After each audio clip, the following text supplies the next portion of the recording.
maybe like micro piles, just like,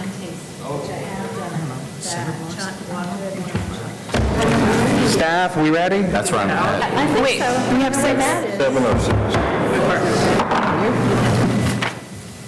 Good afternoon. I'm Chair Will Hornaday, and I'd like to welcome you to the August Historic Resources Commission meeting. If you haven't signed in, even if you're not speaking, at some point tonight, write your name down on the list by the door. The HRC is a quasi, these are working way better. Yes, our tech is working better, but they're still working on it. Apparently, if you're super up close or more than like 5 inches away, you're going to drop off. We won't be able to hear you. So for now, try to stay within that So the same space. goes for y'all. When you go up to the microphone, get as close to the microphone because then it's on the audio and it helps for the minutes later. So, very easy. The HRC is a quasi-judicial body that's governed by the North Carolina General Statutes, the City of Asheville's Unified Development Ordinance, and Buncombe County Ordinance. We're authorized to hear requests for certificate of appropriateness for alterations, demolitions, new construction, and other work within the historic districts. For the alterations and demolitions of historic landmarks and other duties, including preliminary review of subdivisions as specified in the ordinance of the HRC. I'll now ask commissioners to briefly introduce themselves, starting with Commissioner Holt. Cecil Holt. Short and sweet. Sue Oliva, American historian. Will Hornaday from Albemarle Park. Celeste Gorman, interior design. Amy Garst, background in architecture. Hans Scobie, residential construction. Janice Ashley, legal staff for the HRC. Alex Cole, I'm HRC staff liaison. And Drew, and that's someone named Drew. Yeah. We'll consider the minutes from last month's meeting of the HRC. The minutes include finding of fact and conclusion of law. Are there any corrections from what we looked at? Finding none, is there a motion? Make a motion to approve the minutes. Second. All right, all in favor? Aye. Any opposed? All right, so those are approved. We'll now begin the evidentiary hearings for the items listed on the agenda. As a quasi-judicial proceeding, the HRC is not setting policy, nor are we soliciting public opinion on the desirability of an application. The HRC hears and considers evidence presented and applies the standards set forth in the standards of the specific historic district or landmark for that application. The HRC must make its decision upon competent material and substantial evidence to determine the facts of the hearing. The HRC will use judgment and discretion to apply the standards contained in the relevant standards to the facts. The commissioners in voting for an item will not have a fixed opinion not susceptible to change, have a conflict of interest, or have engaged in ex parte communication regarding the application. The rules for speaking. The meeting's open to the public, but participation is limited to interested parties who provide comment testimony regarding the proposal. If you will be speaking as a witness, please focus on the facts and how they relate to the relevant historic district standards, not personal preference or opinion. Witnesses must swear or affirm at this time their testimony. At this time, I'll administer the oath for individuals who intend to provide witness testimony. So if you're going to speak tonight, just stand up and let's raise a right hand.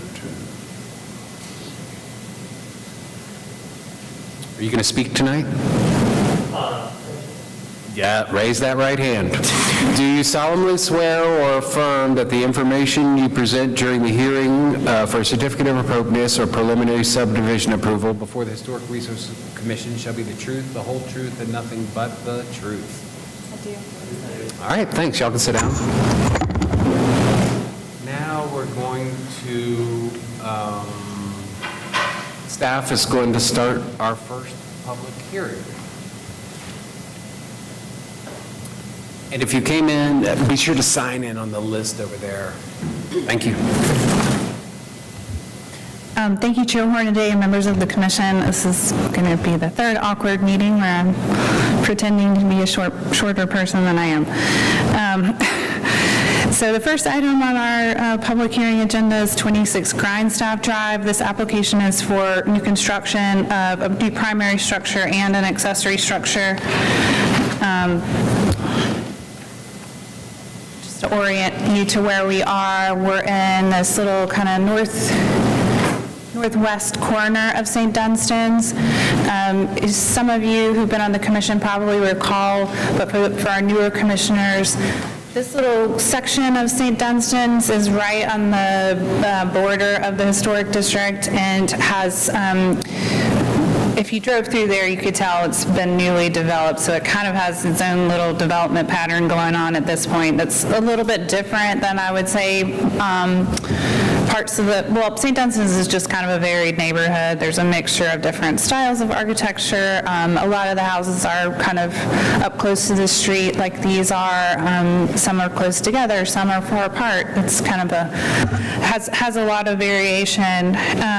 So the site plan is in the middle here, and then on the right-hand side is the site plan showing the building footprints of the two houses on either side, one that's currently existing and the other one that's under construction. Elevation drawings. These are the front, rear, and side elevation drawings. If you looked at my staff report, I've noted some concerns about the fenestration, primarily the kind of the super narrow windows, the double hung narrow windows, as well as the casement, those super skinny windows. I think that there's just kind of a lot going on where I feel like the fenestration overall could have more cohesiveness. Not that they shouldn't have a variation of window styles, but I feel like they kind of are a little bit all over the place, in my opinion. The other thing I noted is that some of the details, I think, are a little bit not craftsman-like.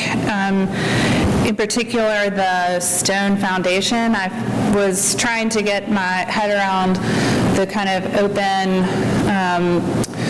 the piered foundation with the stone, and that's not something I've really seen before for a craftsman-style house. I'm not saying that that's not something that's found more like in a contemporary construction iteration, especially in Asheville. Of course, we know that the stone is used all over the place. It's not necessarily that. I just think it should be, if it's going to be stone, it should probably be a continuous foundation. So that it's a little more consistent with the architectural style it's referencing. The other thing that's a little bit odd to me, and maybe the commission doesn't have any thoughts about it, but the lightness of the front dormer versus the heaviness of the back dormer, they seem to be on different houses to me. So I feel like those could work better together as well. And then I also, just to go to the next slide where we've got the little accessory structure, I certainly don't have any concern about an accessory structure on this site. I think there's room for one, but I don't think that these structures really have any relationship to one another from a design perspective. So I think that if the fenestration could be more consistent between the structures and the roof form even could be changed to maybe be a gable end or something that were more consistent with the primary structure, that just even simple change could help it go a long way. I did grab the landscaping plan. Just a second. I noted that I think there could be a little bit more landscaping added, particularly for the foundation of the accessory structure, as well as the driveway and parking area screening that's required per the standards. Stop talking for a second so I can find the plan I need.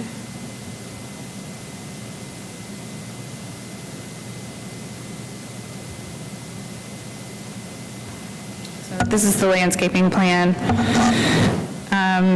And there were a handful of things that we asked the applicant to submit as far as additional information. We did get the new construction worksheet for the accessory structure. However, it doesn't have the square footage calculation doesn't match what's shown on the floor plans and the site plan.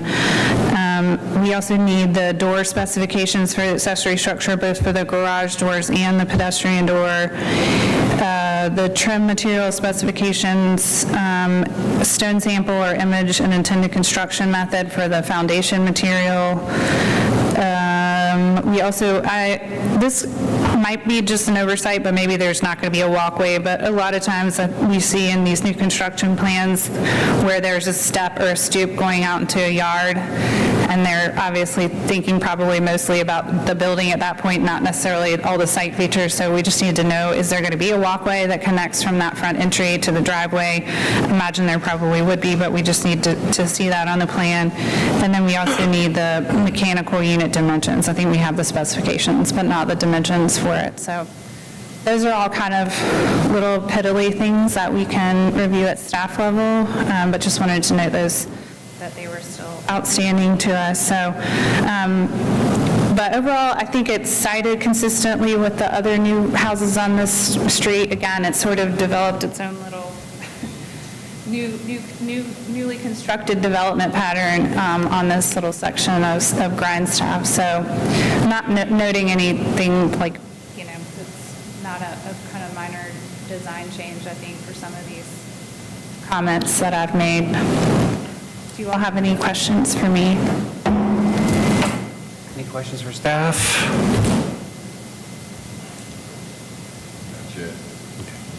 Was that stone that was on the front columns, was that an applied? In here? Yeah. I don't know if you mean like a sheet? Oh, I don't know. That I don't know. That's why I put in here that we Okay. needed to know how it was going to be. And is that's also going on the crawl space? That same? I think it's stucco on the side. All right. Well, if there's no more questions for staff, or staff doesn't have anything else, we'll call up an applicant. All your documents are here if you want to, they're all just free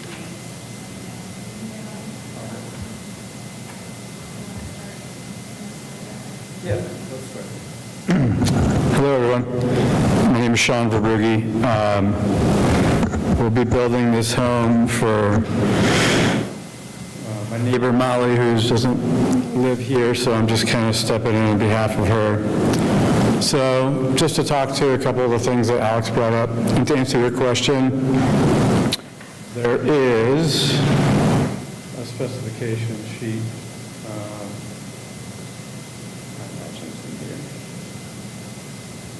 It has the stone on it. So windows, front door, all your stuff. That stone retaining wall. This is the stone. It's not. It's veneered, but it's individual pieces. Right. So that's the spec on it. If you wanted to find out more on that. Driveway, walkway, garage, railing, and then this is the dimensions of that unit we were talking about, right down here. So, okay, we'll go back to here.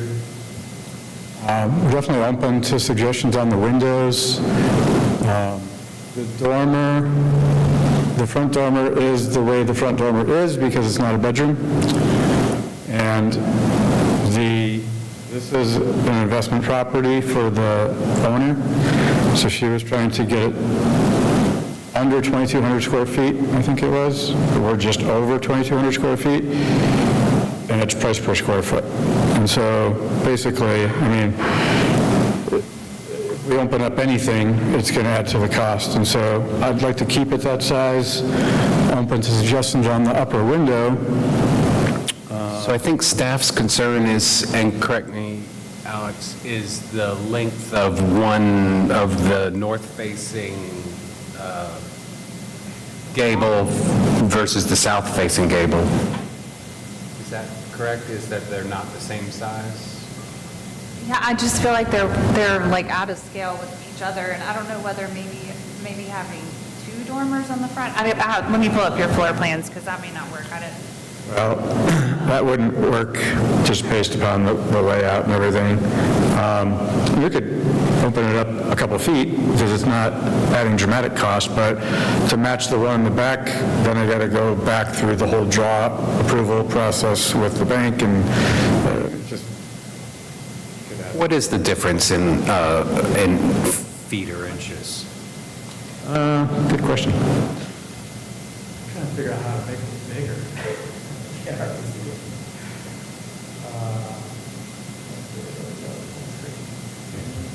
A little better.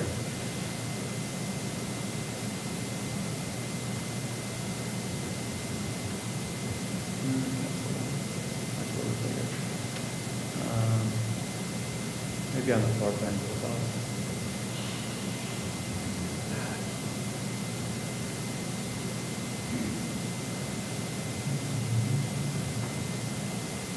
Here, the revised plans are exhibit G. I don't know if they're. Oh, I don't think it's, Too much different, really.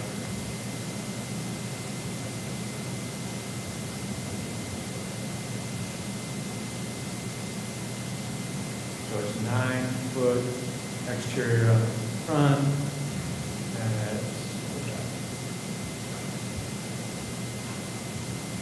15 feet on the rear.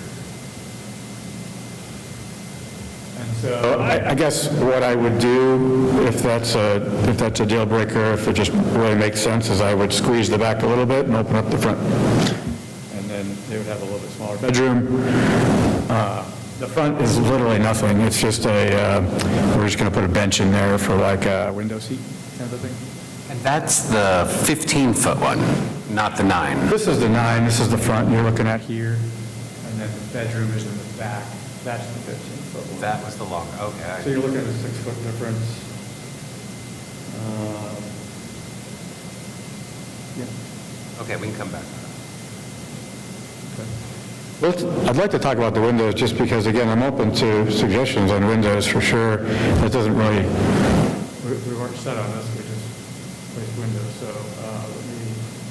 we'll start off in the front here. Alex, could you open up the comment a little bit more on it?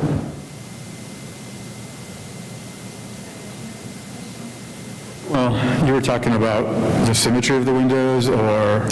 Oh, no, I just meant kind of like the overall, like, kind of how they are differ from each other quite a bit. Like, we've got a lot of different window types on here. There's only double hung and transoms, there's no casement. So anything that's smaller, like these are fixed. Right, we would consider that a casement window. Oh, gotcha. So yeah, I just feel like you've got some that are kind of fat, some that are narrow, some that are, like, these kind of go together, but then you've got, like, on the other side, sorry, you guys can't see what we're looking at. We can. Then you got these two that are really narrow, and then you've got these that are, like the skinny, and I think in particular, the one here that's kind of more forward on the house is a little bit odd. And we'll just kind of go inside the house real quick and take a look at why. Because I mean, I'm Sure, there's some we can change. This was in a stairwell, the one you were just talking about. That's why it was a little bit wider. It just makes sense to have a little bit Wider to have more light in the stairwell. And you can't really go, Make it like a, Which window are you talking about? Yeah, can you tell us which the narrow one on the left? This one right here, because That's the it's, stairwell. helpful. it's tucked underneath the roof, so you can't make it, tucked up in the roof, so you can't really, I You mean, can't go downward, like it couldn't be a Yeah. square casement? yeah, you could bring it down to here, I suppose. I mean, it might make more sense if it were like kind of the same, if it were like the same, like dimension as one of the upper sashes or something like that. Yeah, I think it's possible. that's a, So a 3/3 version of the other window, but maybe a smidge wider there. Yeah, we could almost do something just like this here. The problem is that we'd have to stop it at the band, like, obviously. And that's kind of easy. I could play with the windows to try to get them a little bit more congruent. I mean, I don't want to well, to me, they could, I feel like, having gradation is great. But I see we could change some. Little tiny ones on the upper floor. Well, it's just because of the bathrooms, and you don't want, the neighbor's house is like, they're gonna, Right there, yeah. You're right, yeah, so I would say we either get rid of them completely. This is bath 1, shower, and bath 2. So, I mean, again, I'm open to suggestion, but that's typically what we do in a bathroom, is we put, a little skinnier because it has to be shorter, because they're on toilets. Ended it all. I don't want to spend too much time on a limited topic if the commission is Doesn't want to, Let's just go through your let's walk around all the issues, staff issues, and then we'll talk to some commissioners, and then we'll... sure. What was next on the list there? Well, there was concerns about the rear yard. Yeah. So let's, And the lack of, all right, let's start with the garage, that's easy. yeah, the garage, I did send you an updated one with the walkway on it. Let's see. That's the site plan. that one's moving to others so that they put it, gee, I can't what. Yeah, so The roof form changed on that one that you sent her? let's see. If you go out of this, Sean, like edit, close this document, and then go open up exhibit G, that's the revised. Gotcha.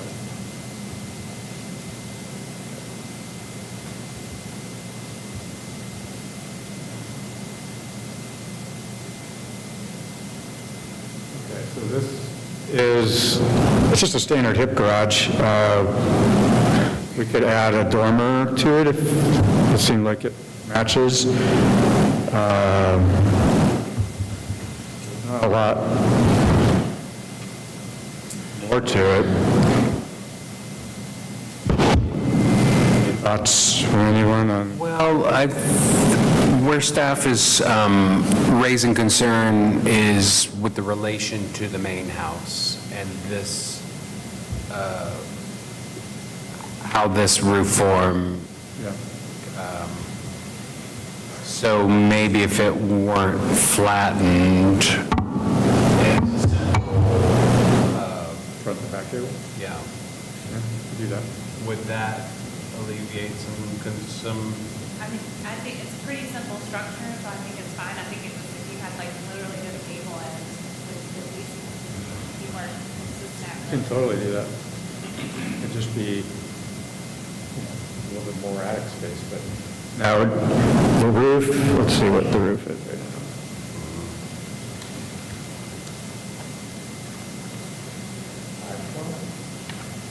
probably want to like go up a little bit in the pitch. Probably because yeah, the yeah. So we could do like a 7-12, maybe, or something like that. And that's leaving an open gable on the sides. I'm happy with that for sure. Well, I'm just trying to, I don't want to design that for you, but, I don't think they care what the garage. and it's German, and the siding, it would be the same all the way up the gable? We could do shakes on the top to match. So probably. That's a great. That would Run the band, put the shakes on it. I think that All right. makes sense. There's not a lot to it. So I think that's kind of, the doors on the garage, I saw the pictures. Yeah. Everybody, so I think that's not an issue. All right, so, I can send you a spec on this door, because I don't know if it's in there. think it is in there, actually. No, it is, the garage door? It is, yeah, we saw that. You just flipped by it a little bit when you were finding that stone. Oh, I see it. I don't know how I missed the garage door. I think we just don't have the pedestrian door. And Yeah, it's like that. I different. have it. Okay. Yeah. And do you have any windows on your main house that are 6/6, or is it? No, that was a miscue. So Okay, so that's going to be 6/1? Yeah. Is there looked like there was a 13-foot elevation rise between the entrance and where the garage is sitting. Is that cut in, or are we driving up a hill? Let me go back to the Topo? I don't think it's 13 from the road, I think it's like 8 or 9 maybe? Okay. But you're not changing in the,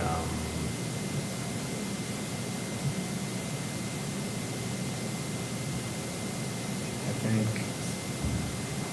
this is the one you want to see. Yeah, so that heavy black line right here is, it's a stone retaining wall. It's just two stacks of stone. okay. And it was in the specification doc as well. Right, and so that's following the roadbed, the side of the roadbed. Correct. At the same height the whole way back. Correct. Yeah, because it's, It all goes up.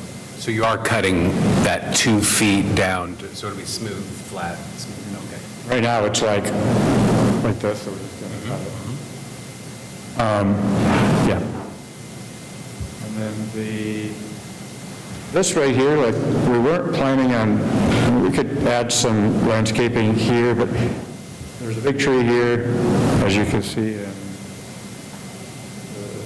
this one. There's a big tree here, and we were going to leave all the existing vegetation around the garage. So it's just like, it's wild, pretty much. I don't know, my vegetation blue line goes here, but we're going to try to leave everything we can around it.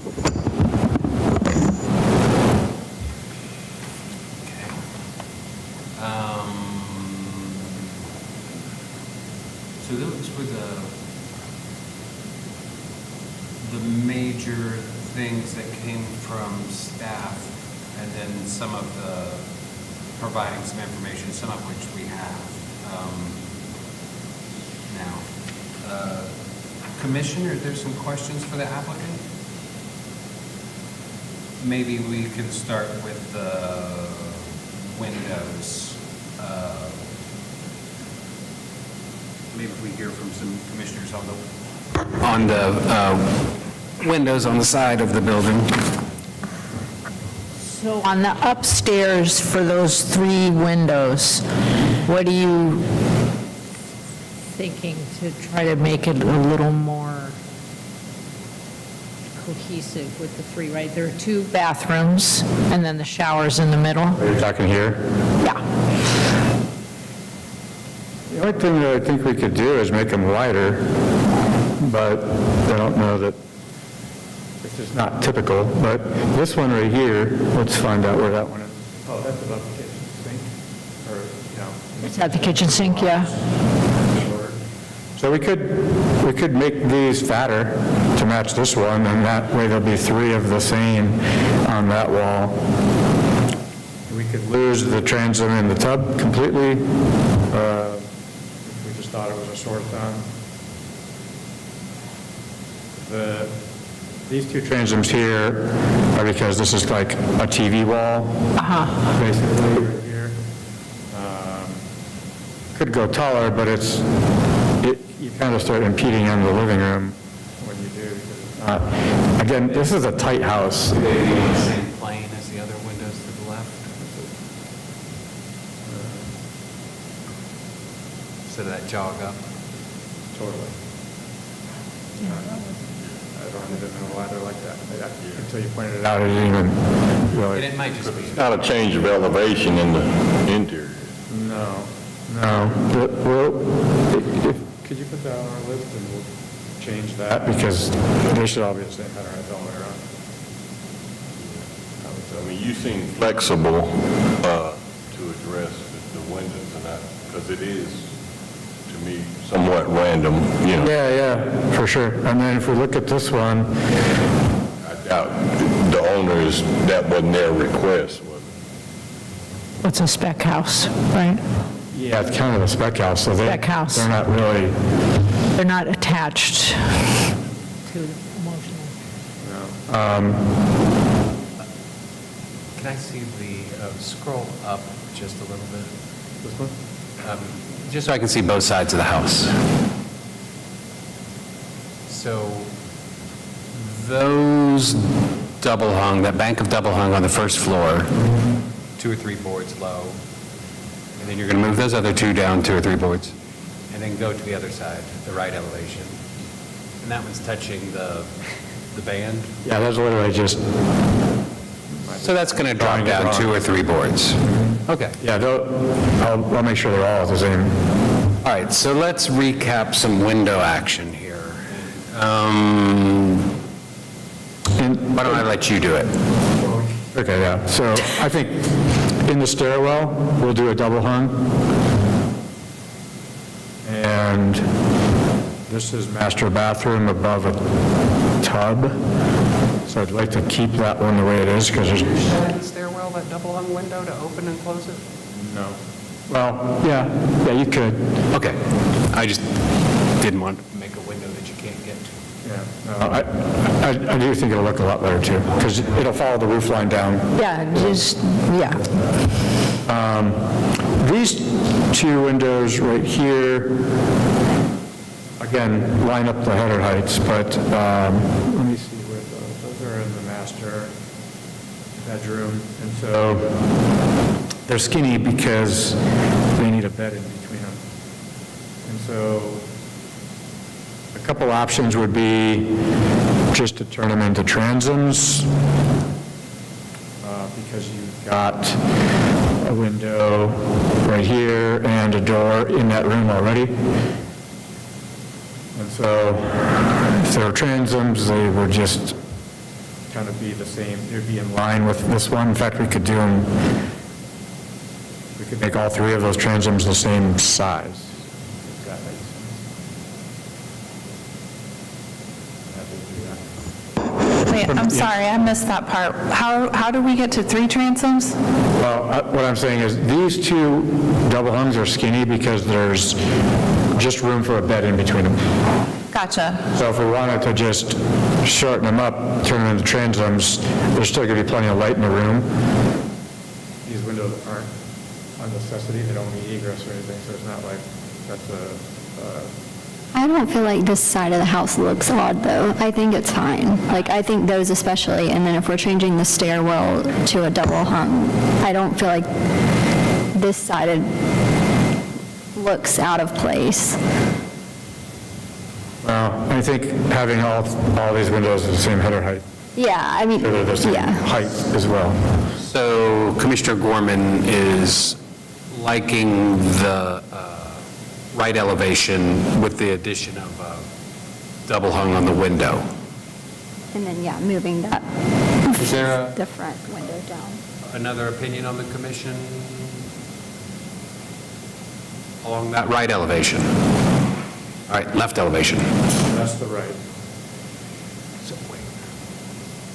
So the only changes on this one is bringing the front, the very front window down to be in line, and then doing the double hung in the stairwell.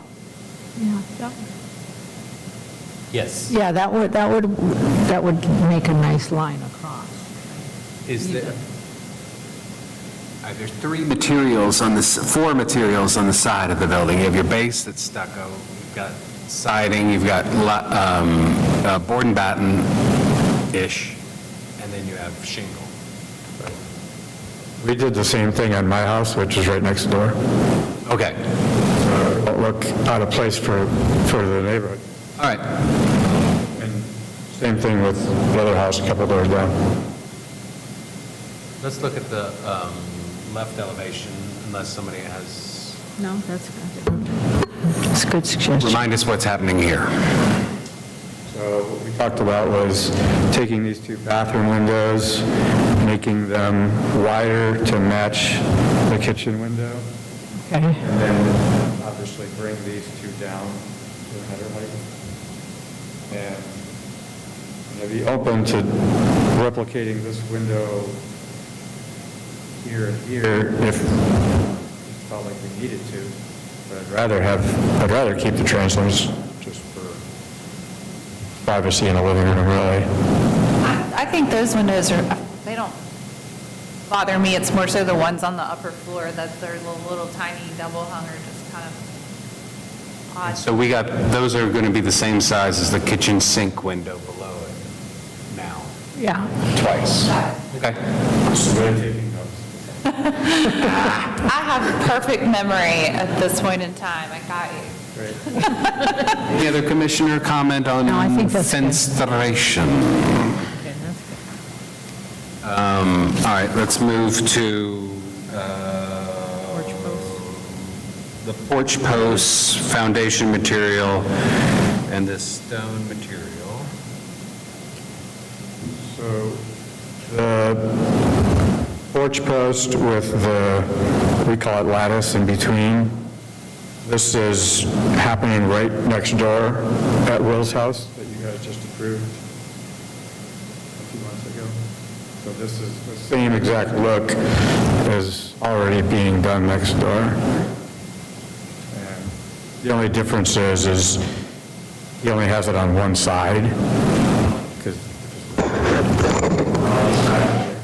And the other thing is that it's brick on the other house. This wasn't stone. this is brick, this one's stone. Yeah, and the other thing, and I would have to look at the plans to refresh my memory, but I wonder if the other thing that's a little bit funky about this is, I think you guys did brick cheek walls on the other house, right? It didn't have the railing connecting between the actual pier supporting the porch and then coming out to the end of the stair, right? It didn't have the, I don't know, I'm just pointing out differences that, Yeah, and we could get rid of the piers in the front. I thought it added to it. The reason we didn't do the stone all the way around is cost. You know, it adds significant cost, and Well, could that be stucco to match the base? I think might, would that ease staff? I think so. I mean, Is that okay with that, or is that too? well, what you end up with, so when we build it this way,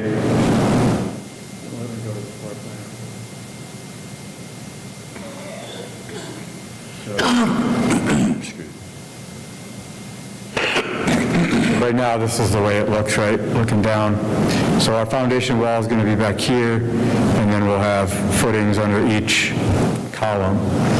So if we do stucco or stone or anything different than open lattice, then our foundation goes all We're the way just talking about the here. column, Just the column. just the column, not the, Oh, do stucco on the columns? Yeah. or I think it would look are bad. you, it would, I what? think it would look bad? I think it would look bad personally. I wouldn't do it if it were my choice. So, I think, I wasn't really thinking about the too many siding materials, but it's almost like if you combine those together, you've got stucco, lap siding, shake, board and batten, stone, like it's got a lot going on, which is kind of true for contemporary construction, but I feel like it deviates to That's some why we degree were from killing craftsman. stone, is to take one material Yeah, off right. and replace it with, but at this. Yeah, have some consistency, like if you're going to do stone, then carry the stone across the crawl space. And I understand why they don't want to, I know it's probably a lot more expensive. yeah, so, and the reason we did the board and batten was because this is looking a lot like Will's house next door, and I didn't want it, we're trying to differentiate it. Right. And so that was the main thing. Like if you look at his house, this whole up, stairs area is all shake. And so this is just kind of trying to set it apart and make it stand out, be unique, like everything else. And there's landscaping going along the base, Yeah. some plantings, so that's going to die down. And and there's plantings in front of the steps, or the porch. There a big tree in the front? Yeah, there's a big tree in the front. Let me find it.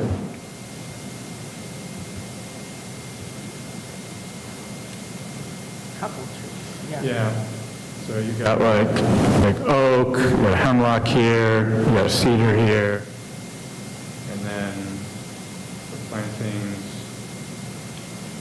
where we're going to try to kind of hide it a little bit, so it doesn't feel so. I mean, again, I think it looks very much like a blend of the houses on either side of it. Okay. And then if you go one more house to the right, we did the same lattice. Similar lattice. I don't know, it doesn't have stone. The other thing we could do is lose the pillars altogether, but I think it adds a lot, you know. We could just do columns, but especially one of the other houses in the neighborhood. And the columns are open? Yeah, there's 6 by 6. There's 3 of them. 1, 2, 3. There's one behind it, which you can see on the side elevation. So that's what I was going to comment. One of the houses in the neighborhood has this. It looks really cool. And again, it just differentiates it a little bit from all these houses looking like, you know, a brand new subdivision. Commissioners, any other thoughts on this, the column and stone veneer, I think, yeah, and the columns on the front of the house. Do you have a rendering of the front of the house? What? Is there a rendering of the front of the house? I think it's on that end, right?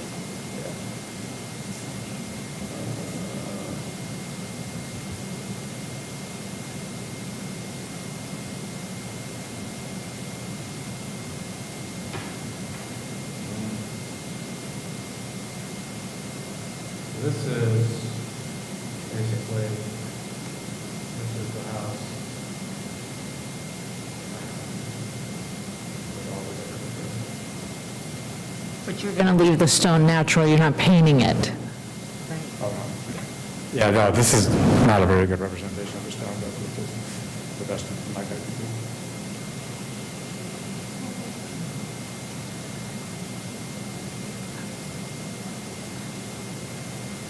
The commissioners on the stone and column portion of the application.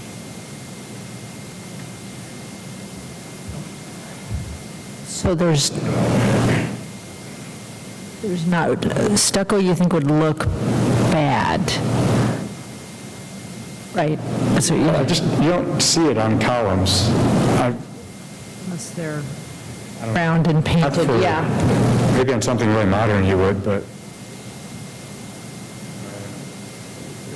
All right, well, I think we can leave that as a well-argued argument for your stone veneer and, I don't know what else we talked about, but I think we're there on that. What's your sidewalk situation? Are you putting a sidewalk from the door to the path? Yeah, that was the walkway I was meant to note in my staff report. I know you included the one for the garage and the revised plans, Sean, but I didn't see that in the revised site plan for Front walkway. Yeah, let's see what we did or didn't do here.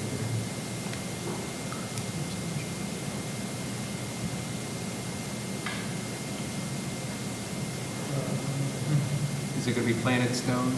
It's going to be the same gravel, white limestone gravel. Oh, I see it, it's just not on on the grading plan, not on the site plan. That's basically it. Is that the Dove gray or? Okay, It'll all be the same. gotcha. All right. So there was one part, were you asking about the front windows in the dormer as being 3? That's fine. Okay. But it matches the house next door, has 3. Yeah. Yeah, mine has 3, in a little dormer like that. All right, let's tell us out loud what you're doing with the garage. Gable the side, gable the roof with the gables on the sides, and we'll run a band, bless you, and then we'll put the shakes up on the top.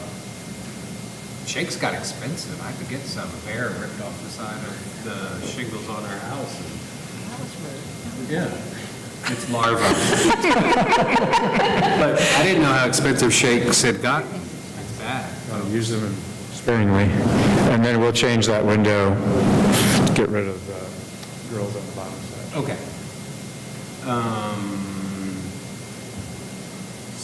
Rear yard landscaping, You're going to leave it wild? we're keeping a lot of things. Any comments on that from commission? So the wildness is just in the back there where you can see there's trees, or it runs down the sides of the garage also? It'll run down the sides of the garage as well. Kind of like, the idea is to put the minimal footprint into that garage. They're not even 100% sure they want to build the garage, but since we're doing approvals now, they may step away from it completely, which would put that blue line even with that tree with the big box next to the garage. Would anything change with your driveway if they don't put the garage in? Or is that even a question to ask? Well, it probably... I don't think you would... Trying to save your trip back here. Yeah, like I think you could almost get rid of this section of it, but like this whole part would stay the same. Is there any issue if we just were to like stop it right here? If they don't do the garage? I would say just reach out to me if something changes that might change the site plan. Like technically, if you don't actually do something you get approval for, that's okay. You don't like need to amend something, but I'll tell you if they do. yeah, just let me know.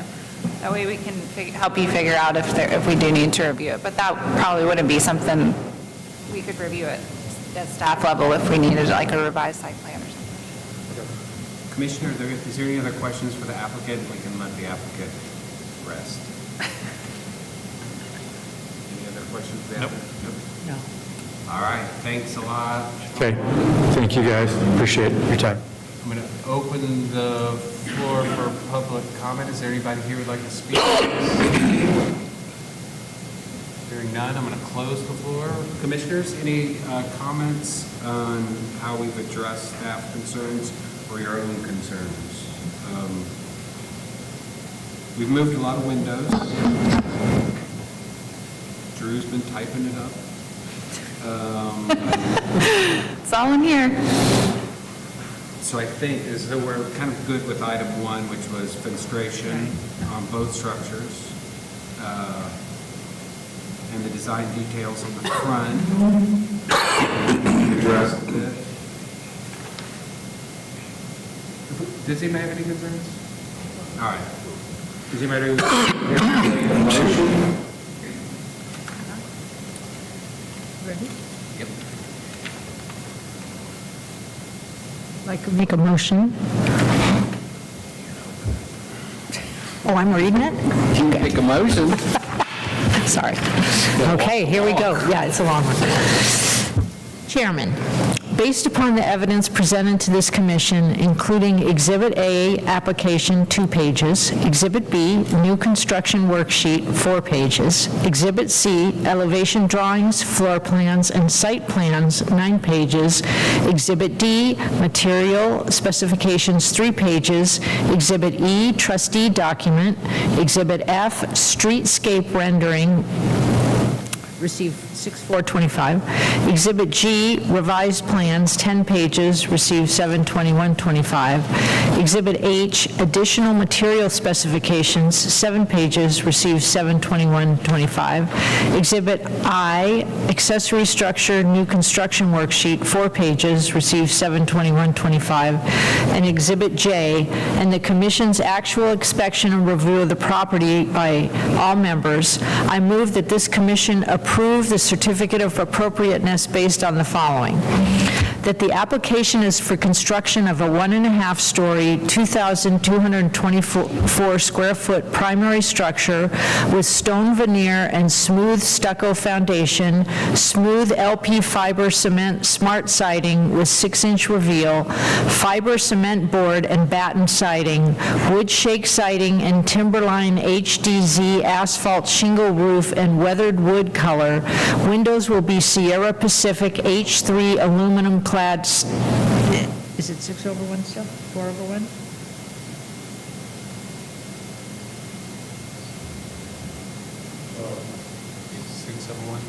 Is it 6/1? Yeah, that's. Yeah, okay. And double hung and 3 and 4 light casement putty SDL and black sable color. Primary entry door will be 4 light wood and rear entry doors will be single light aluminum clad. All trim, fascia, and soffits will be construction of Miratech. Front entry will be set within a covered porch with wood posts supported by stone piers with wood posts, painted wood decking, flooring, painted wood railing with 2x2 square pickets, spaced 4 inches on center, wood tongue and groove ceiling, and painted wood steps with stone posts at entry. Rear elevation will feature 28 by 10 covered porch with painted wood decking, flooring, painted wood railing with 2x2 square pickets spaced 4 inches on center, wood tongue and groove ceiling, and painted wood steps. Porch will be screened with square painted wood lattice.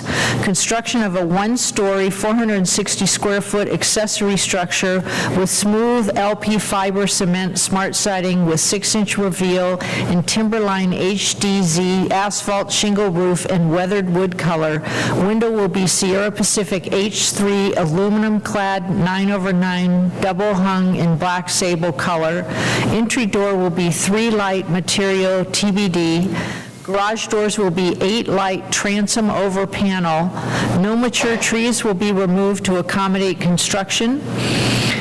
Construct stone walkway connecting front entry stair to driveway. Construct a 12 to 17 foot wide dove gray limestone gravel driveway with concrete apron adjacent to the east elevation and 30 by 22 wide gravel parking pad and walkway adjacent to rear elevation. All gravel areas will have metal edging.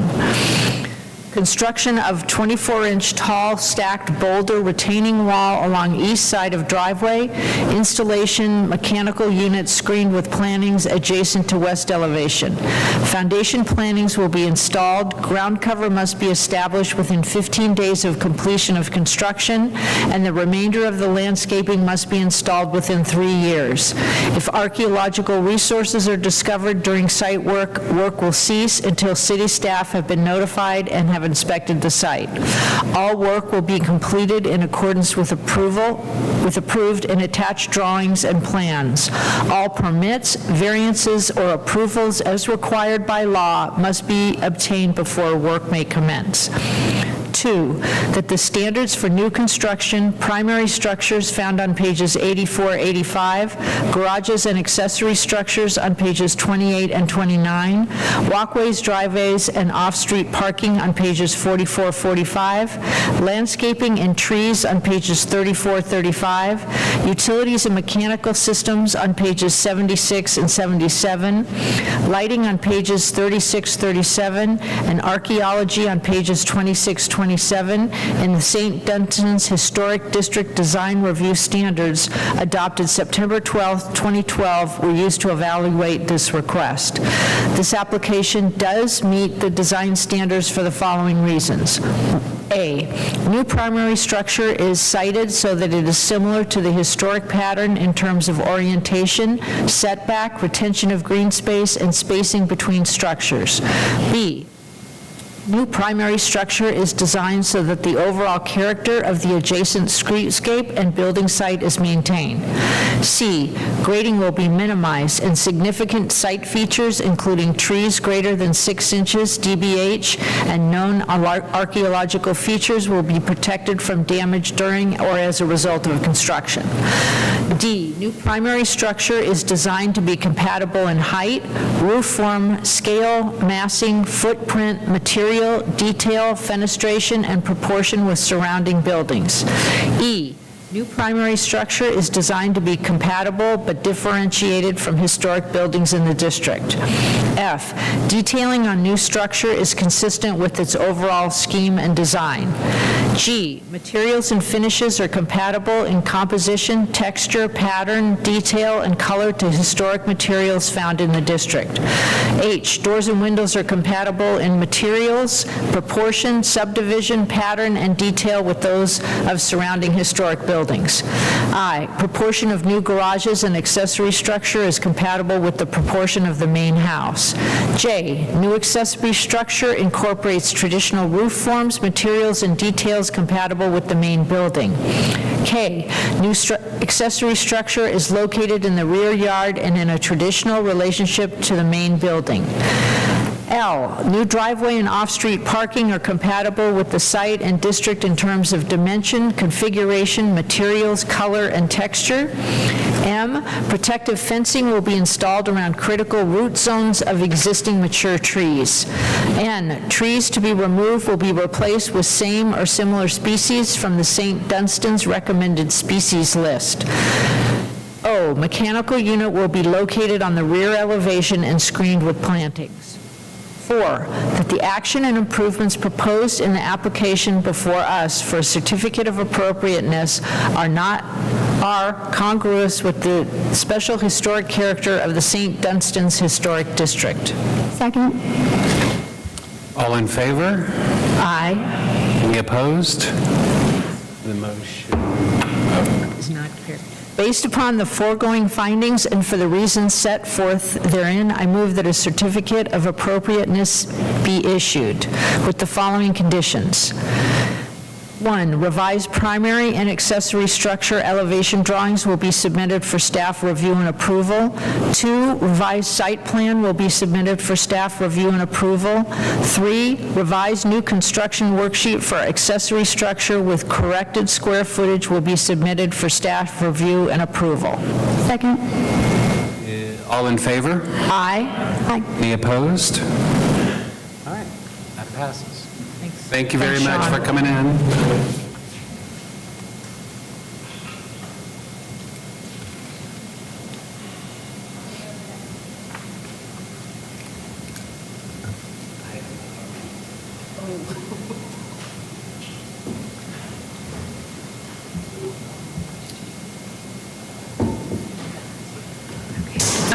Next item is 174 Montfort Avenue. We've got a lot to get through, so I'm going to try to go through this fairly quickly, but just to orient you to the site map on the left, on the right-hand side. Where is this? Close this and open it. It looks like I'm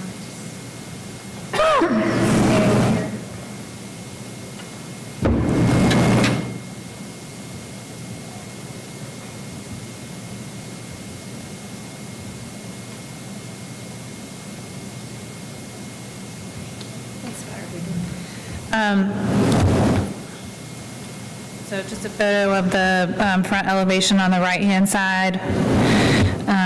The majority of the work for this, in this application, is on the rear elevation. So 2 photos of the rear of the house, and then site plan on the left and elevation drawings for the front and rear on the right-hand side. The elevation, or the site plan is more or less showing you that basically when you're looking at the rear of the structure, the sleeping porch on the upper story was not original to the house, and so they're basically bringing the footprint of the porch out to meet the base of it, if that makes sense. So they're demoing all of what's underneath the sleeping porch and then constructing new porch and patio below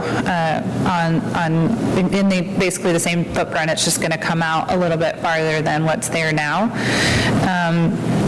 And so on the elevation drawings, you can see I don't want to forget this, but on the front elevation, and I've got a photo later in my slide deck, the two windows that are in the upper story in the attic are on the right-hand side is the existing elevation on the top right, and then on the left is the proposed. They want to replace those non-original two light windows that are up in the attic level with multi-light windows. And then you see on the bottom, the rear, the existing and proposed elevation drawings for the rear, so you can see that it's completely reconfigured. There's some window moving around here happening. I'm not going to get way in the weeds on that because I think it'll probably just confuse everyone if I try to explain it, but basically there's some window coming off of the back that's going to move onto the side elevation that's replacing a smaller window there that you can see here on the top right where the bottom right where the smaller window is going to come around to. Now I'm even going to confuse myself trying to re-explain it to you guys. They're basically just moving one window from the back to the side that's going to be bigger than the window that's there. And you can see that all of the windows and doors are coming out on the back, on the basement level on the first floor, and their proposal is to convert those all to French doors with side lights. I did note that as a concern in my staff report. I feel like I'd never seen a rear elevation that was like completely reconfigured from doors and windows into something entirely different. So I feel like if there's a desire to do like a French door on the left, great, maybe they can reinstall a window there that, versus the side lights. I feel like the new doors don't really have a lot in common with the rest of the windows and doors on this house. So I feel like that's the challenge for me. The commission has always been, pretty supportive of making changes on rear elevations where it's not visible from the street, but it still does need to be, maintained to the extent possible and be consistent with whatever the new changes. Needs to be consistent with what's there. So I think it's kind of changing it entirely is maybe not the best way to go. And then I did have a question, and I will let Kirsten, the property owner, speak to the upper story windows and the sleeping porch. Those are all proposed to be replaced, and I know that the porch is an original, but I don't know enough about the windows to know if I could myself support replacing them. They could still be historic windows, so we just need a little bit more information on that. The other question I have is in relation to, on this slide, you see on the photo on the top right, the stair for the new porch will come, you see on the bottom left-hand side on the elevation drawing where there's a new stair proposed to come off of the porch along the side of the house. I'm a little bit unclear from the photo. There's a fence there, so we just need to know basically what's happening with the fence. Is it going away entirely? Is it being reconfigured? And if it is, we need to see that on a site plan. And then I did include a photo just showing you the window on the side that's going to be modified and replaced with a window from the rear elevation. And just some additional photos showing again the kind of switcheroo with the windows, and the photo on the right is those are the attic windows that are on the front of the house. And, let me look at my reports.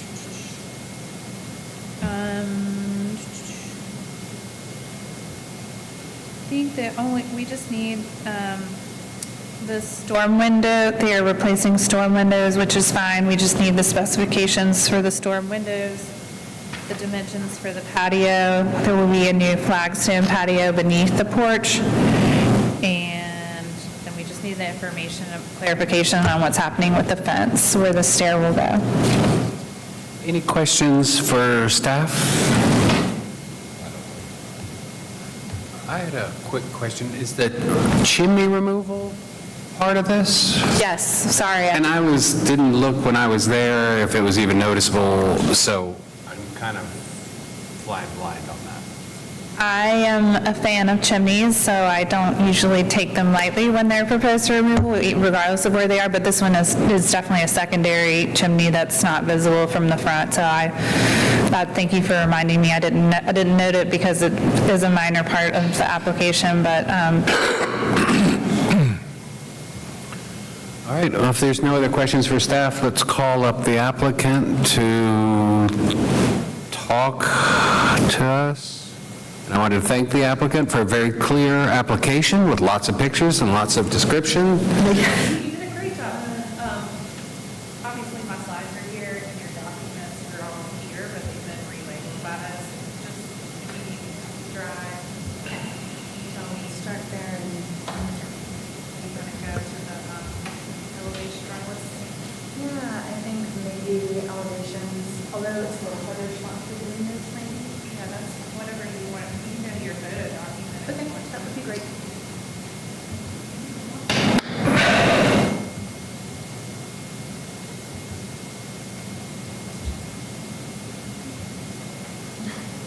Just let me know if you need help. Okay. Hello, everyone. I'm Kirsten Milan, and I am the homeowner. And this home will be for us to move into forever, so it's not, Should I get a little closer? Yeah. So basically, we're moving things around a little bit in the windows and trying to add some light just because the back of the house is really dark, but the backyard is fantastic and is south-facing and gets loads of light. So the changes that we're proposing are really just thinking about how our family will live there. So I'll start with, because it's probably the easiest, the chimney. The chimney is right in the back. So there's a flat roof and then a regular roof, and the chimney is perched there.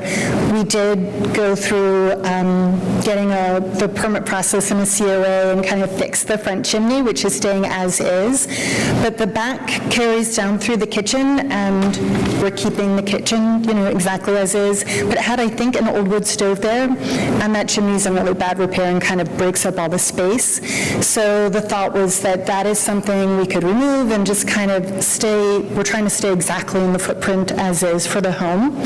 And you can see the chimney in the winter if you stand right at the back of the property. So you can see it then, but I think we're probably the only ones who can really see it. So that is why we're thinking of removing it. It won't be supported beneath it, so. And then moving on to the windows, on this side that you can see here, where I have the funny arrows, of course, this is where you can see the pebble dash. The window on the left, there used to be, and I know this because the house next to us was originally on the same lot, so it's identical, and the neighbors kind of have to let us walk through. There used to be kind of a step down into the kitchen.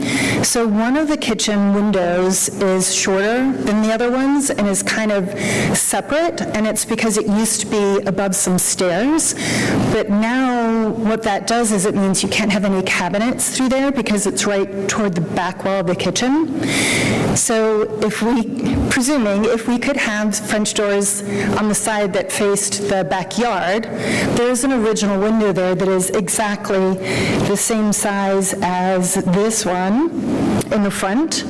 And so we could have then two that were the same size, another original window, and we just shifted about 10 inches closer to the other, and that would allow us to put cabinets across the back of the kitchen. So that's that one. And then the other side, let's see if I can.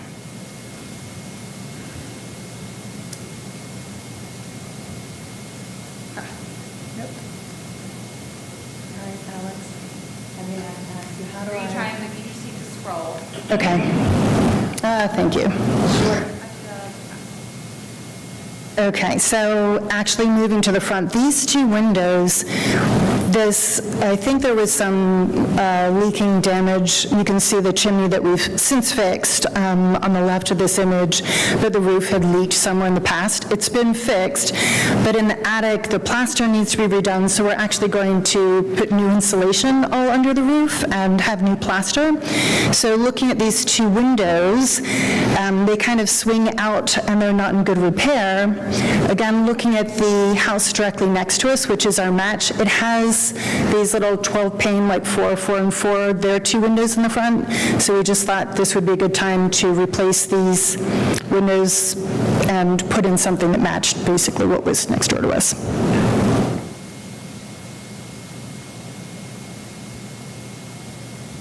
Same thing, same window. This is the neighbor. You can see their little windows that are up in that top portion are, I think, 4, 4, and 4.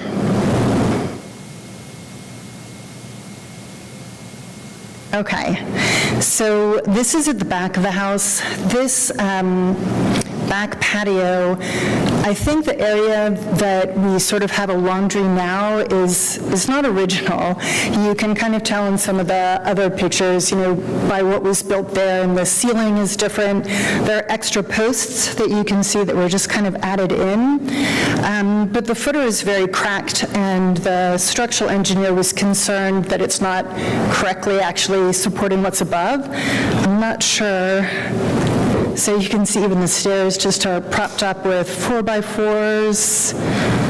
And here you can see this extra, it's kind of been tied in. This is not, I don't think, an original post. It's another one that doesn't have the brick at the bottom, that's just flat on the concrete. And a lot of these have where the posts come down that are holding up that top floor that you see the cantilevered edge. Those posts now have sort of smashed the porch underneath. They're not, instead of coming down on top of each other, they're off, yeah. And so we want to put in new footers underneath it all, make sure that instead of two levels where it's kind of broken away from the posts, that it's properly supporting upstairs. And, these have bedrooms and bathrooms now, so the idea is just to bring those posts up, and as it travels down, now it's unified and, they align and support upstairs, so we don't have structural problems in the future. So for any railing that we have to replace, rebuilding that porch, we just want to match exactly like our front porch is still in really good shape. So we're just going to match colors, color match the same color of the trim and the floor and the ceiling, as well as the style. So this would be the same thing for any stairs coming up to the porch in the back. It would match this. So you can see here, this again is in the back, and this is the floor that has a bathroom there, and someone has put in just a fixed frosted window at some point. So if this window in the back, this is the one that we're proposing to move over here, and then there is one other, we could either take this window and then we could shift it up here. It's about the same size, but it would be, we're using an original window to replace it.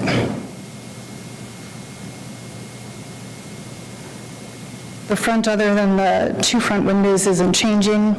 And Alex, I could send you some pictures of these and a little video I took of these windows. So this definitely was enclosed at some point. Like even in the inside office, it still has shingles on the inside that have just been painted yellow, and added flooring. But the windows slide, and well, I don't think, no one thinks that they're original to the house. They're really different, and they have kind of more modern casings. They're actually just stuck in, and they just have pieces of wood kind of holding them in, and you just slide them back and forth. So they're not, they're very leaky and they don't fit. So as far as, if they were used originally when it was a sleeping porch, I think that would have been fun and they would have been great, but they're not good for the inside of a house where you have a bedroom and an office. So our proposal would be to use, I think it's Marvin Ultimate Windows was the spec sheet from the builder. He's used them and had them approved for other Montfort homes, and they're the wood version. And we can get sliders that would exactly match what is here. They would just be they would replace them so that they, from the outside and the back, I think, even from the neighbors directly in the back, who also, I should say, it's a rental property, so someone who's there wouldn't necessarily know what had been there, but if you look up, they'll look the same. It's just they're not even built to be able to have like a true seal, They just slide back and forth. At any rate, so they would look exactly the same, they just would be appropriate for a bedroom and an office. And again, to Alex's point, I do understand about the French doors, but the house has one bearing wall straight down the middle, and so on one side, kind of in the back, you have the kitchen, which is kind of cut off. It has stairs behind it going up, and then there's sort of the front entry on the other side. So we're trying to get some of the backlight and some airflow into the kitchen. And that would be the proposal for the French doors here. And I would love to have transoms, or at least be able to put as large French doors that I could, because we know that we'll use the back porch, which just opens up to the backyard, and we could open them up. We'd also like to screen the back porch. I think we didn't mention that. But then we could open the French doors, flow on and off to the back porch, and actually, have a little seating area there for morning coffee, whatever it is. But that would add a lot of light and airflow into the kitchen. And the reason for the other side is that we're keeping, we're not changing the walls inside the house. So we have a living room, a dining room, and then there's a solid wall and just a little hallway, a dark hallway before the back of the house. And that hallway wall is not bearing, so we would be able to remove that, and if we put in a French door there, then when you're sitting down that side of the house anywhere in the living room or dining room, you actually get some southern light that would come in and be able to kind of flow out onto the back. So the other piece of this is you can see in this one picture, there's a little closed window there. There's looking from the inside, there's no longer a window there, but the basement has been finished and is set up. I think it was a rental before, but we're going to try to use that basement room as sort of a TV hangout kid family room, and so we wanted to put in sliders down there so we could kind of flow out to the backyard from there. Alex, have I missed anything else? I don't think so. I'm just looking at your floor plan though, and I'm Just trying to figure out if there's a way to even just keep one of the windows on the first floor on the rear. And I only see on the floor plan, I only see 2 windows in the door. I don't see the window that's behind the stairs. You know what I'm saying? On the drawing, it's showing a stair or a window.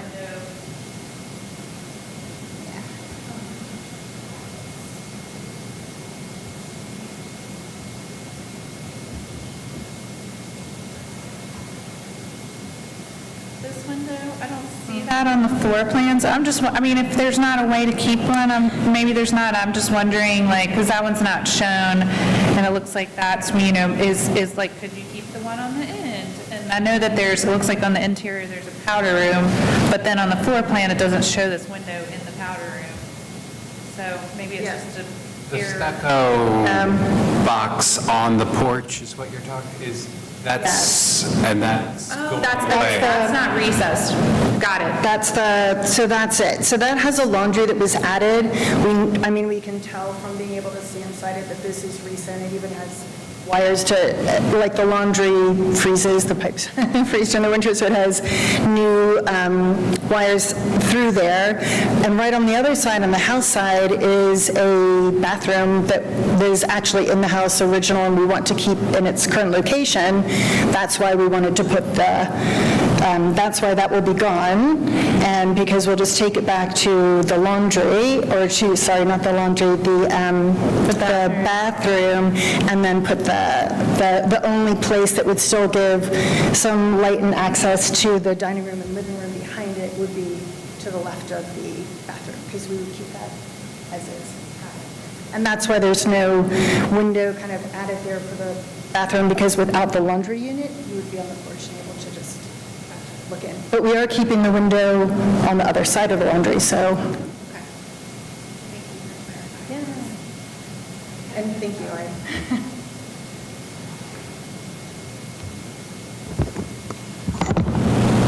That can't be all of it.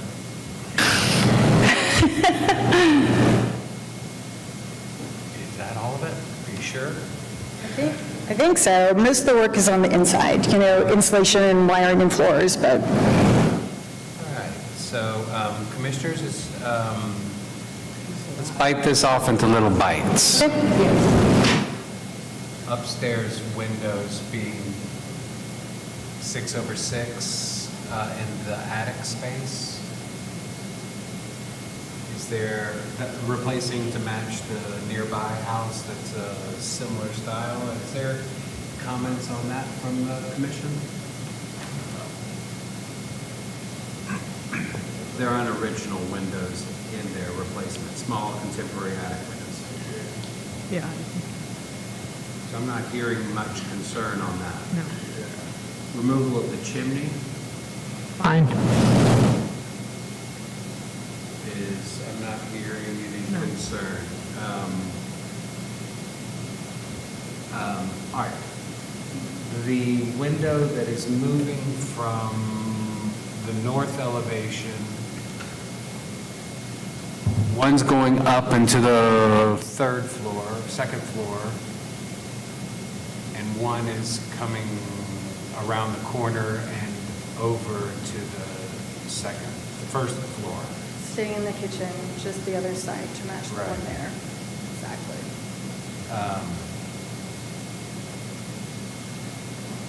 And your concern was that's just moving windows. I don't really have any concern about the windows being moved or that. I just more so thought if there's an opportunity to like at least keep one of the windows on the back, it's like just completely I changing. think the back needs some discussion as a commission on how the removal of those sliders, that's kind of a quirky, cute thing that maybe can be. Have you talked to a Windows specialist on that? We did. We're having the original windows fixed by Logan Restoration. I think I submitted that in, and they did look at them, and it was their recommendation that, well, they could go to the other windows and replace the broken glass and fix the pulleys and everything that's in there. Those back ones, they said weren't, we should consider actually just replacing those because they could go through, and the wood's in decent condition for them. They just weren't built to be really used to. Yeah. So the Marvin Ultimate windows that we looked at can match like the sliders. So they will be sliding windows that look just like this. They'll open the same way, and we'll have the same exact configuration, the same number of panes. It's just those would be replaced. Commissioners, motion. Any thoughts on the replacement of those sleeping sliders with replacement window?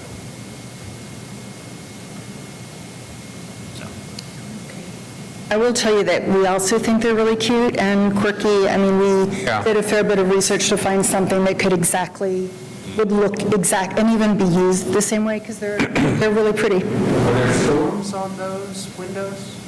They're- That's just all there is. Yeah, I really, you can see like the edges of where the old sleeping porch was moved in. You're leaving that band board the way it is?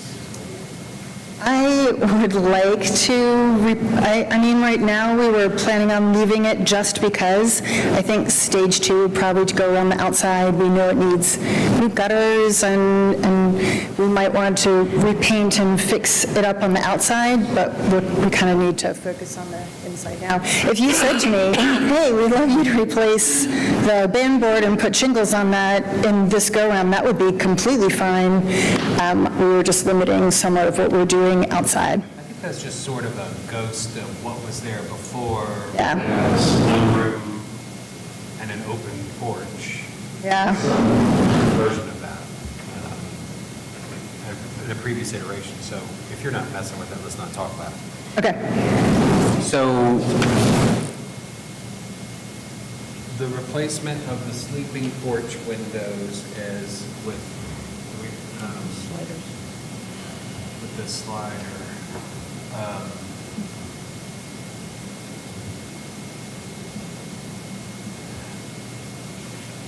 I'm going to push back and look at staff on that for a second, and understanding that the rattling of that they're not tight, that they're what. I think you could, Like, and maybe storing these windows. I think you could support replacing them based on how they're going to be utilized. I mean, and they're not original. I mean, They're old. yeah, they're old, and I understand that that's important. Certainly, windows that aren't original can be considered historic, of course. But I mean, she did seek out the advice of a restoration specialist, and I feel like and that understanding that the interior programming of the space is different than it was. Okay. Windows were installed, so. Want to give us a quote for them, knowing that they were inside in like an office and a bedroom? And then they're going to have to build a matching one to come, it doesn't come around the corner, it's just along the back. Yeah. Okay. I don't care about repairing storm windows. I don't think that's too bad of a thing. The stairwell where that's landing up against the metal gate, driveway gate. Yeah, so depending on where it lands, the driveway kind of comes downhill to the back, so the nice thing about the new stairs is you don't actually have to go up too much because you'd be starting a little uphill at the back. I love one of the nice things about the house is the cool old gate. So either when we see where it's actually going to fall with the stairs, we could move the gate part and parcel forward a little bit, which it would be fine. I mean, it's driveway, but it's so far down that we don't usually use it down there. Or we could have, another like a matching little smaller panel of gate made to kind of bridge the gap.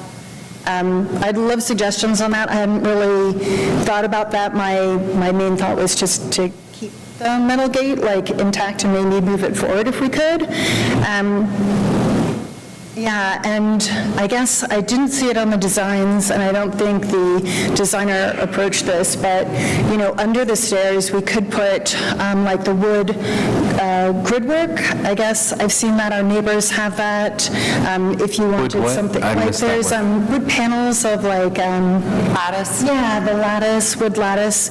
So our neighbors on the other side of the driveway have wood lattice underneath their porch and along that side, and we could just match that and paint it to be the same color.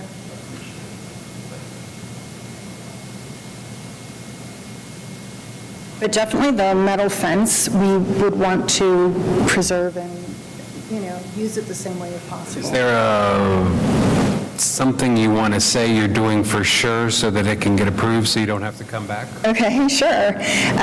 We'd like to move the whole metal fence just forward by about maybe 6 feet, move forward 6 feet. So You that want we your could- stairs to land in your backyard, not in your front yard. And then the stairs would be behind the fence, but we would need to move the fence forward for that. Okay. Any questions about the steps coming down from floor 2 going straight into a gate that is being moved? Any comments on the columns being adjusted and to hold up the weight of the building? Smart. And the footers, anybody not want footers on those columns? All right.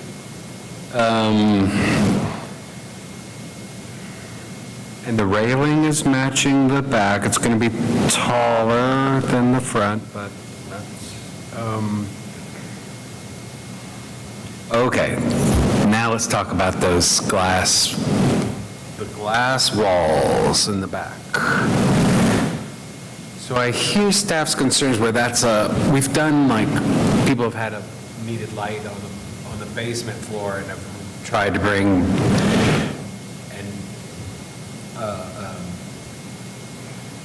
patio doors and side lights. But I'm seeing staff's concern with that second one, which isn't in the kitchen on the main level. Is that right? So on this one, this is where the kitchen is. That's the kitchen, all right. Yeah, so and that then would this be- is like dining room, living room behind it. And are those two windows the exact same? They're exact same and exact same? No, this is actually a more contemporary door that's... No, the new. Oh, the new one, yes, sorry, they would be exactly the same. And is there a way to, how many windows do you have in your left over? Well, since Old one. this one would be reused, there would only be, there would be this one, and there's one that's right inside here, and that one, so this one and this one would be left over. Oh, I'm sorry, which ones? So there's one here that's sort of the laundry right now. There's ones, okay, yeah. And then you can't see because it's behind these stairs, but there's, I see it in the picture. yeah, there's another small one there.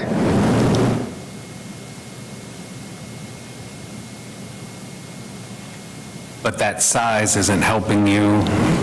It's short. It starts about here, and it's a small window. It doesn't really go anywhere else. It might be small enough that, for instance, we could have thought about putting it up in the attic, but there's not another small enough window to match it, to have two that were the same. It's, yeah, I would say this window is not only... the same size? The one you mean this one that we can see? Yes. No, this one is larger than the one that's back here.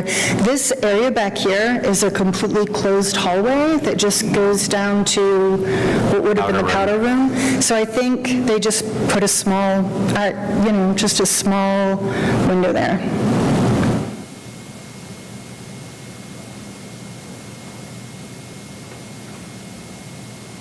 Am I the only commissioner with concern on that, which is fine? Or I'd like to hear other people's thoughts on the first floor bank of two sets of, I'm just calling them patio doors. The French doors. French doors, that's even better. What do we think? What on how does that, we have a lot of leeway with the rear elevation in the standards, but is there any standard that you could point to help ease staff concern?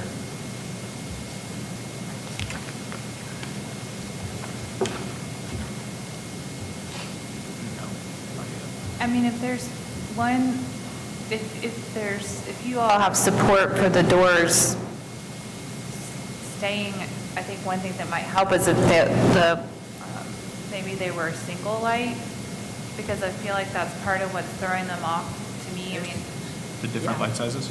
yeah, it's like the light, like the mutton pattern is so different from like the little tiny multiple light windows that are on this house. Does that make sense to you? Like just the, Yeah. I mean, along those lines, we wanted them to have sort of the grid work in them because it kind of referenced what was in the windows above them, you know, that they all had this bank of windows that were all these little grids. Removing them and have them single light is fine. I liked that they had the extra panes, but the little grids in them I'd be fine with matching them to something else if it was sizing, but if you said, hey, I'd rather you just didn't have any grids and it was plain glass, that's fine too. yeah, or if they were like, 12 or 15 light, I can't remember how many lights that, you know what I mean, versus the 8 that you're showing, and then maybe the side lights are single pane. I'm just trying, just some way that they could feel either like completely, transparent, or they have a more similar grid pattern to what's there, I think would. Yeah. 1, 2, 3, 4. Yeah, so it looks like each of those has 12. So I'm truly up for suggestions on this. I think in part, there hadn't been, the designer kind of put in just a placeholder for those. So we hadn't really gotten to the point where we're deciding exactly how many. If you said, gee, we want them to have the same spacing or this specific spacing, or yes on the transoms but nothing on the French doors, all of that's fine.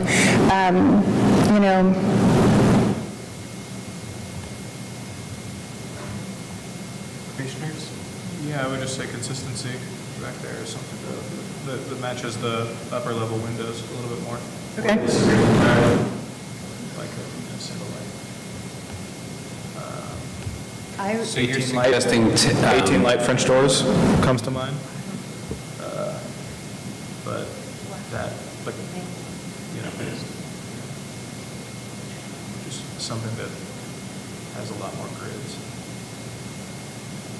So is that the side lights or the French door? I'm talking about the door panels themselves, so 2 doors together would be 36 lights.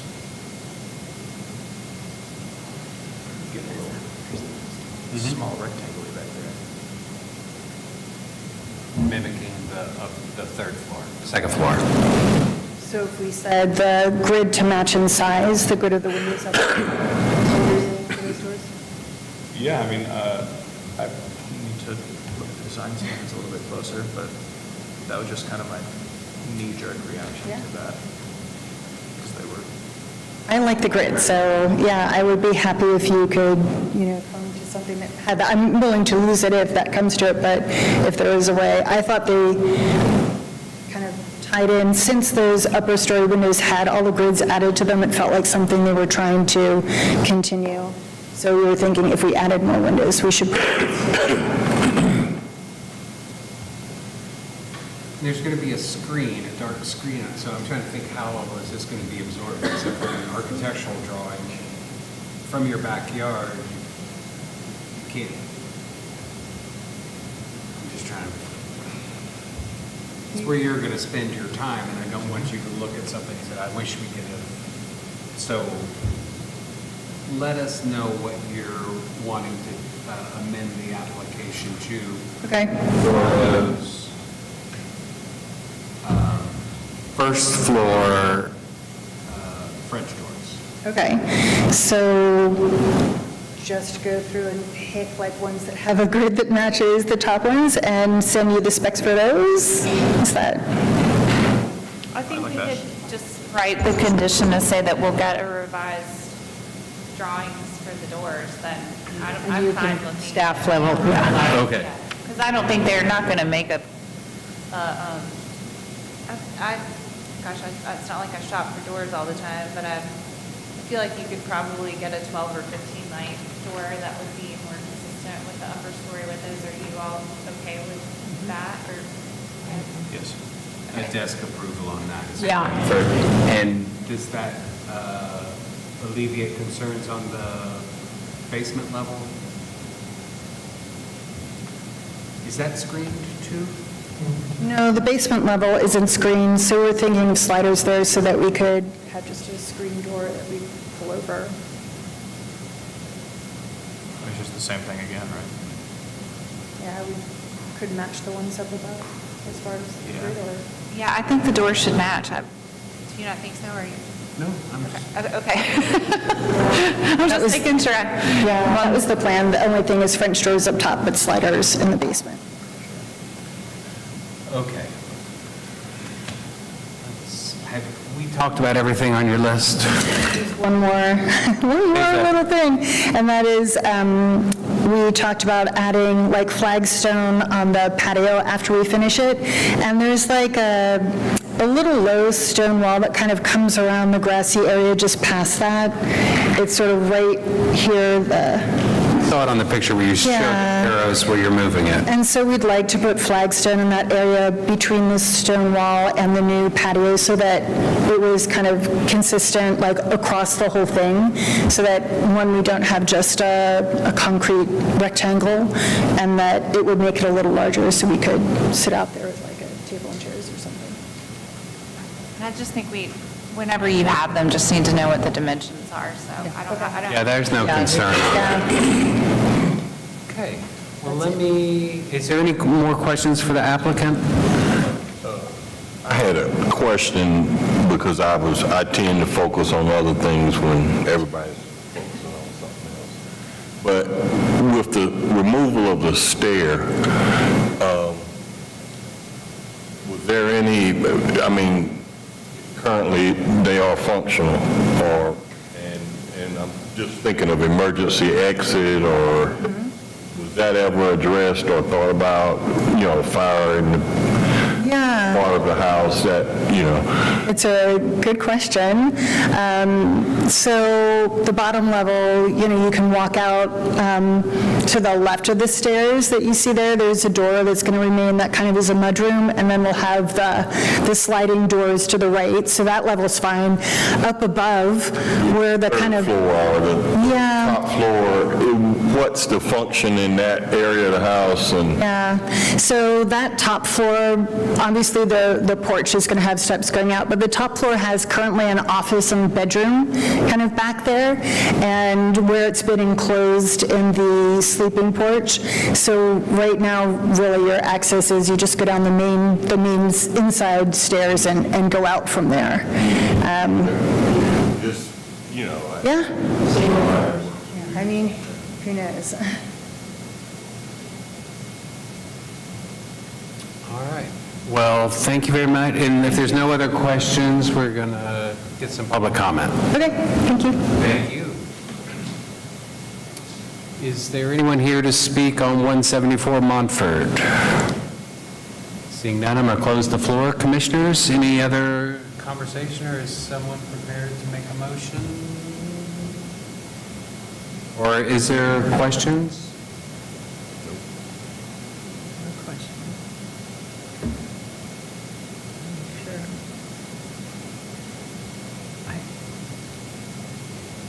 I'll make a motion. Go ahead, Hans. All right, I'm really good at reading.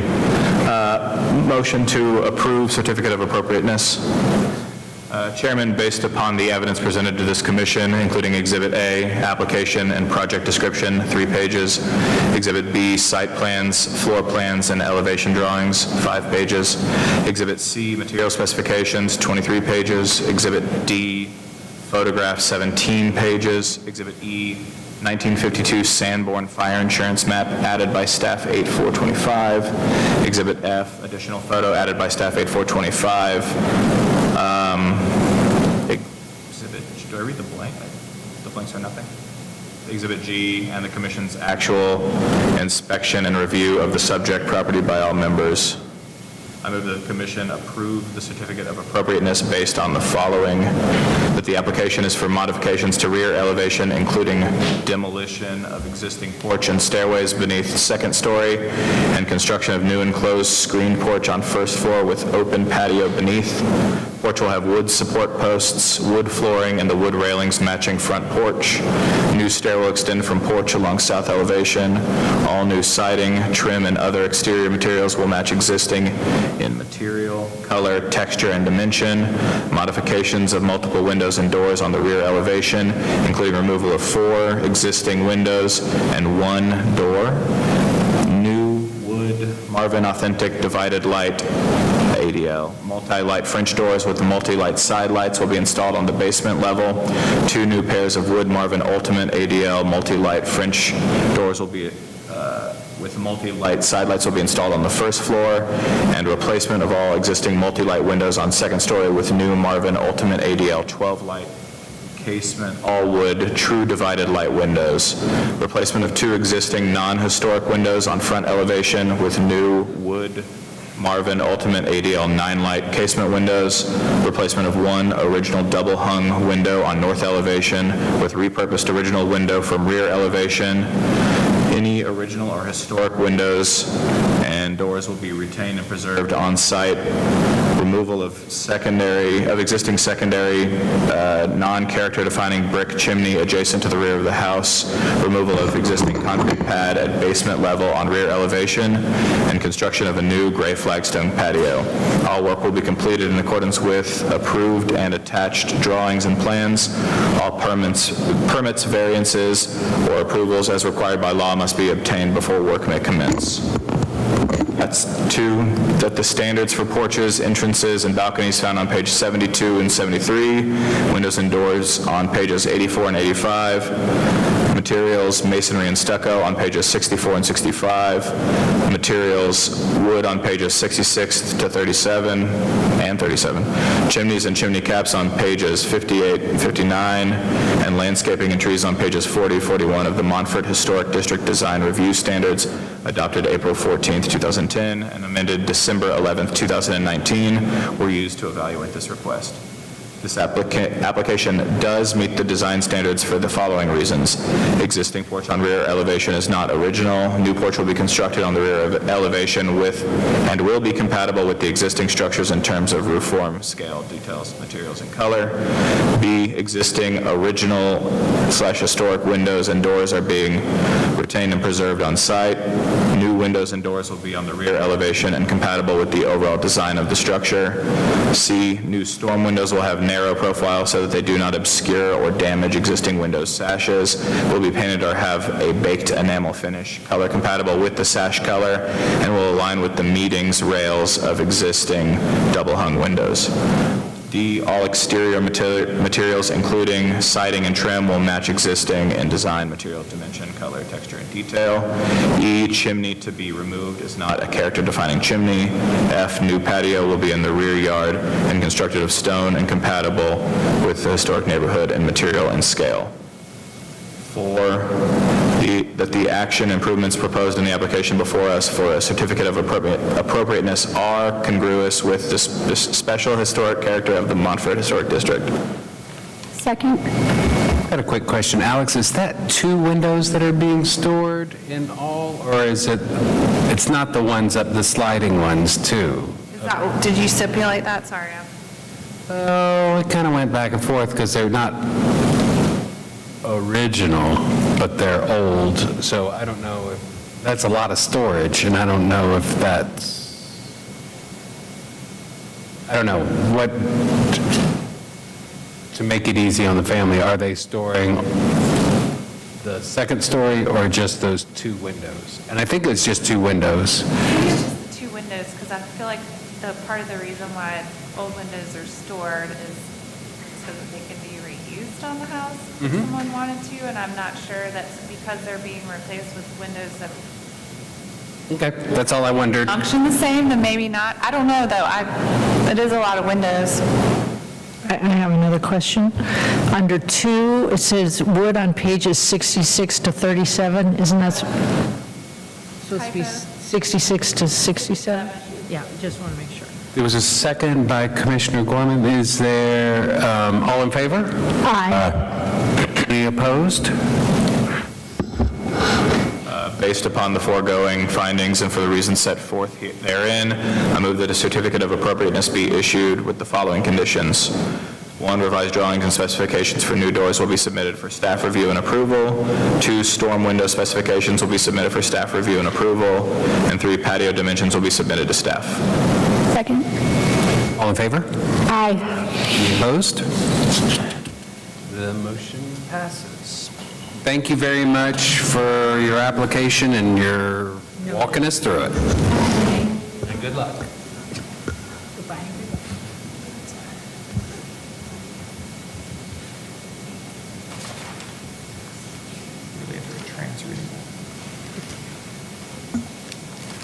Okay, next application is across the street, 169 Montford Avenue.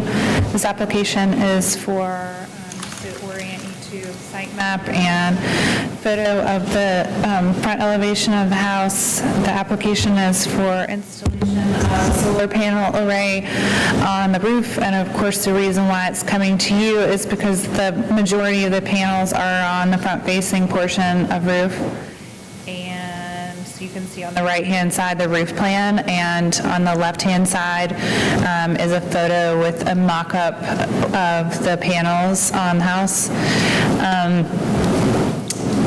I do not want to be on the opposing side of solar ever, or any other renewable energy source, given where we are. However, I am of the professional opinion that adding solar in a place like this, and that's highly visible from a right-of-way, and also one of the, most prominent, of course, namesake rights-of-way in Montford, is, to me, would be detrimental to the integrity of the historic structure and the neighborhood, which is one of the stipulations of the standards. It says that solar collectors on roof surfaces facing the primary public right-of-way shall be considered only when there is no other option and there is no detrimental impact to the integrity of the historic structure. So you'd have to find that there would be no detriment to the character of or the integrity of the structure or the neighborhood. And so I unfortunately am not recommending in favor of this application, but I don't have, it's pretty straightforward. So do you all have questions for me? The solar panels on the south side, I guess there's 4 of them there. That's not as, that's not enough, I guess, to... Oh, no, definitely not.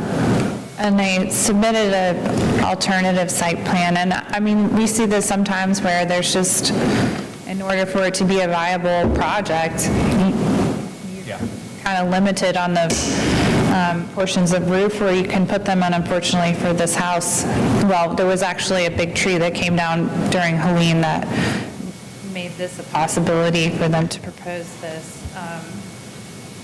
And so certainly understand and support from a general perspective, support solar panels. However, I think if we start seeing this all over Montford, then or any of our historic districts, I do think it's detrimental to the character of the house and the district as a whole.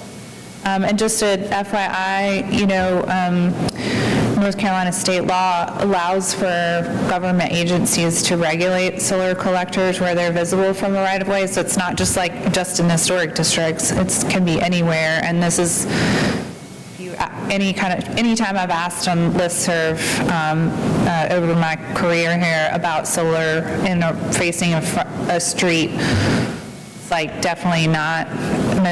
Anyone who's responded to me on the listserv has said they don't allow that in their historic districts, or their commissions never have. And just for the benefit of our newer commissioners, there was, just FYI, a Tesla solar roof that was approved maybe 4 or 5 months ago by the commission that did cover the entire roof. And part of the reason, and it was visible from a right-of-way, it was the house that was on our agenda last month, actually, with all the site work, where it was, it actually has 3 front yards. But the Tesla shingles they're less reflective. They have more of a uniform roof material look versus the panels, which are, obviously just placed on the roof. So, yeah, they are the roof. And they look more like a roof versus just panels on a roof. So, Any other questions for staff? You said there was an alternative plan suggested? there were, I have to go back and read the descriptor. I'll let the applicant talk you through the rationale for why they opted for the plan that I've included in my slide deck. But if you go to the project description, the folks at their solar contractor, there's some information about why they configured the array the way that they did. This was the other plan that they looked at. And I think there was part of the difference, and I'll let Mr. Singleton speak to this, but I think one of the differences was the proposed array can not only collect, but has enough ability that it can store so that if the power goes out, then they can power themselves without another power source. So. Any other questions for staff? Muchas gracias. Thank you. Now call up the applicant to tell us about the project. Yeah, that's great. That's fine, thanks. Many of your other documents. Okay, appreciate it. Hi, I'm Alan Singleton, homeowner along with my wife, Cassie Whiteside. Just to speak, to the direct issue, with really any other configuration we looked at, there's just not enough output from the panels to make it make sense or make it viable. Even the alternative, I think that she scrolled through there and looked at, had some panels on the, still had the 6 panels on the top section of the roof. Yeah, that one. And even that is, just doesn't provide much, it doesn't provide enough to justify it, and you've still got panels facing the road. With the current proposal, the majority of the panels are on the porch roof, and given the pitch of that, they're very low profile from the street. So it's almost like you're looking at the porch roof. You're not going to see, the difference with the elevation. It's going to be blended with the roof pretty substantially. The other 6 in the front are symmetrical. I think in the picture you see here in the rendering. You get the bounce out of that into something else, but I don't know how to tell you to do that.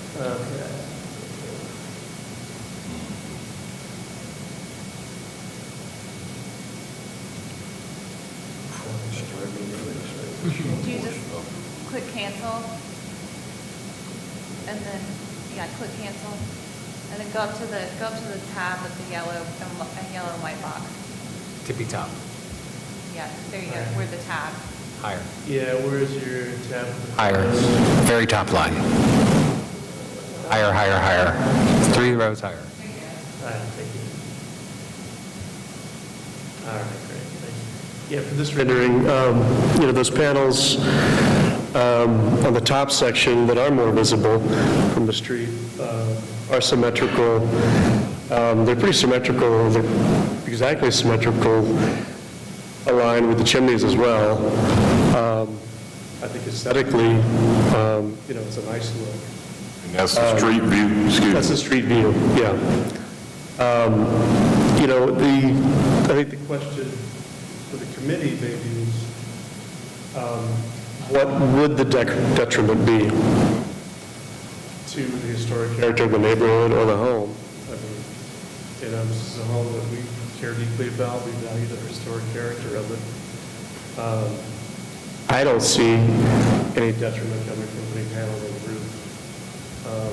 I think taking the broader view, it helps to improve the overall resiliency of the neighborhood. We've been through, pretty severe event with Helene, and not taking steps to mitigate that when we can, I think puts more homes like this in harm's way. If the frequency of these storms increases. That's not in our overview. I understand what you're saying, and it's soaking in to all of us, and we get what you're up to. We're all thinking the same thing about 10 months ago, too. The broader goal of preserving these structures, right? If you have like severe weather events more frequently, it's going to be harder to do. Okay. Let me see if there's some questions from the commission. Did you look at a different, a tile solution? No, I haven't looked at a tile solution. I haven't really seen many of those on the market. Just that one company? Yeah. We looked at, other configurations of roof panels. I've heard from Sugar Hollow Solar could speak to that if there are questions about kind of the differences. One of the first iterations of a plan that we looked at had, I believe, no panels on the front facing Montford. parts of the house, facing Montford. That was before the tree came down because the front was really shaded. And that one made even less sense than anything else we've looked at. It was just, very low output that you get from that, even with, 24 or 26 panels.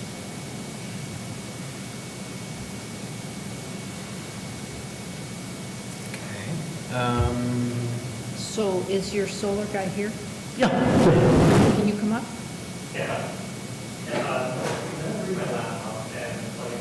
Yeah, just come up to the... Sure thing. Hi. So, hi. What's your name? Isaac. Hi. Isaac, what's your last name? London, London. Thank you. Whatever you show them, you have to send to me. Sure thing. It will have to be a digital proposal because this is a 3D model, so it won't be able to be flat packed into any sort of single image. Okay, then you'll just need to send me a screenshot. I got you. And also, I will be doing a bit of a closer look at the image that was mocked up. And you went through the standards through the... I have it downloaded here as well. So to begin with, just to look at this, we also discussed a version without panels here, and that's something I believe Alan brought up. Let me grab my notebook so I can give you some exact numbers on this real quick. So, this system was originally designed. I'm not going to share internet, so I can't give you the exact numbers, unfortunately. But with this configuration, we would have these 6 panels no longer occupying this roof space. If we look at this specific rendering, which I'm going to give us a bit of a closer look, just to get an idea, street side, you're walking down the street, this is potentially the perspective you may have if it were installed as initially proposed and signed. Here, these 6 panels, if they were to be eliminated, would show about 19% reduction in production if our estimates are correct. They are within about 2 to 3% difference from actual proposal to real-world simulation. There's a lot that potentially can happen, but all that being said, 19% is a big drop. That's the difference of about, assuming Duke's current rate of about 14 cents a kilowatt hour, $470 or so a year annually without rate increases. So that would be a pretty big difference in terms of system payoff, the timeline for that, in terms of reliability for a whole home generation. This is equipped with a battery. That's what we kind of talked about a lot, was how we can make a home not just a generation space, that can provide power for immediate needs, but for the event of long-term outages, which was already discussed. So I get that. Is it possible to give them solar without having anything on the forward-facing roof? So,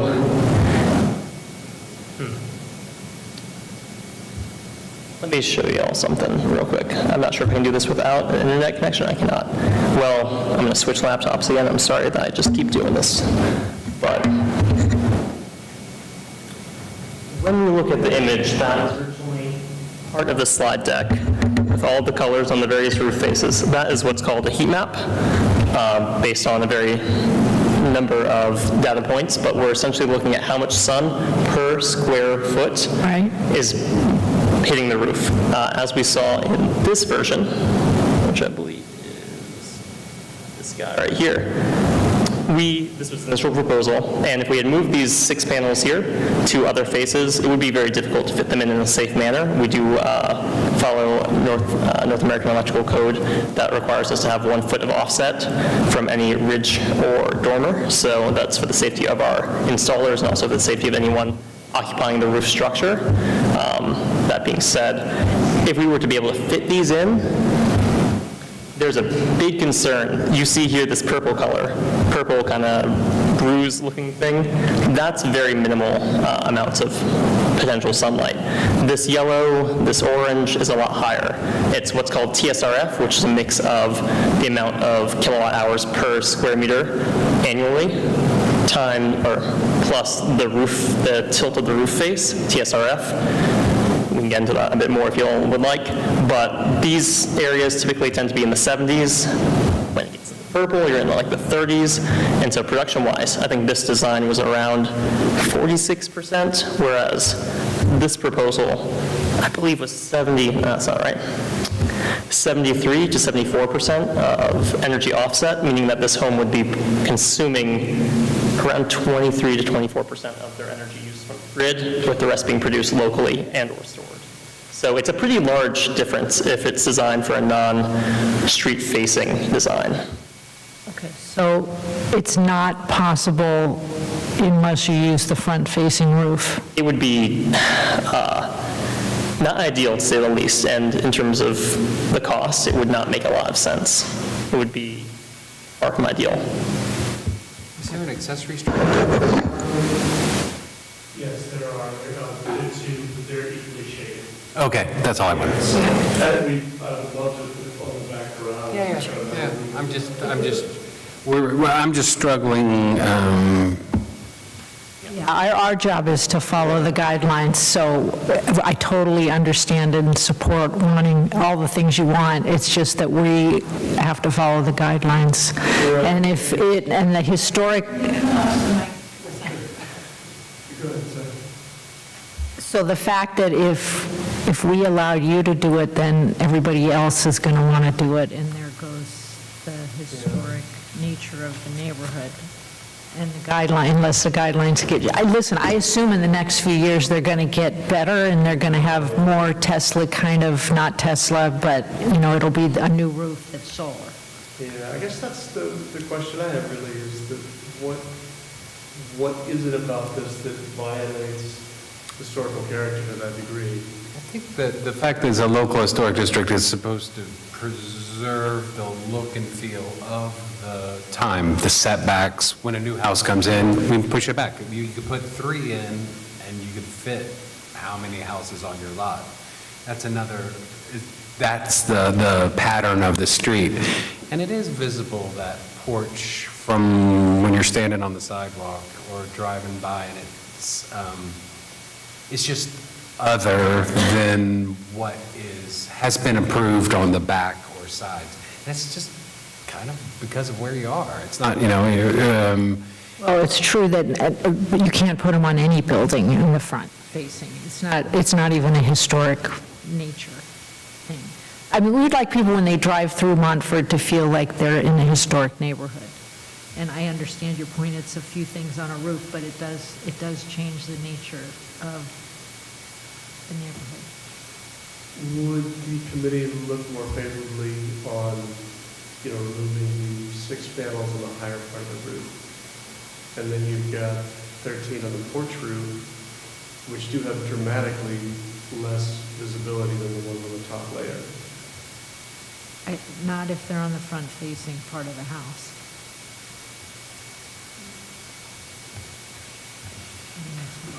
Other commissioners have their view on how the standards read for this, or how it's... Yeah, I mean, my only, coming back to that is just that, I mean, that's a subjective judgment about what is detrimental to the historic character of the neighborhood. Walking around Montford and seeing lots of solar panels is not going to make it less Montford or have less historic character. That's just an adaptation to our changing circumstances. No, I understand. And That's subject to interpretation as well. The guidelines permit that. Permit what? City staff this is what they've done for 10 years, and they do reach out to other districts that have the same things, and it's sort of a finger wag thing, and and I think, and it can be something that, that has evolved, because solar has changed, all the time. It's sort of something you would want to bring up with the National Park Service, because that's who does the guidelines. It's under that. It's not just us deciding. Well, and I should have noted this before when I gave my report, but the SHPO staff did respond to us because we did ask on the listserv, like, has anybody, I mean, this is a topic that comes up every probably other years, and this listserv is like Preservation Commission staff across the state. And none of the other staff members responded to me this time around when I asked if any of their commissions had approved solar on a front-facing elevation. I'm assuming that silence kind of speaks a lot.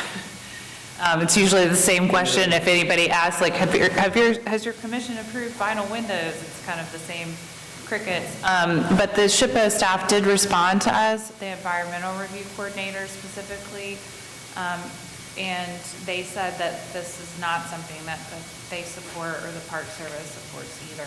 And there's like there's an interesting document that I have a copy of somewhere that I could share with you, Alan, if you are interested in reading it. It was a joint publication between the National Trust for Historic Preservation, it's not the Sunshine Foundation, but some solar energy organization like that, where they kind of collaborated on best practices, and they agreed on that too, that it wasn't appropriate to put them on the front of historic structures.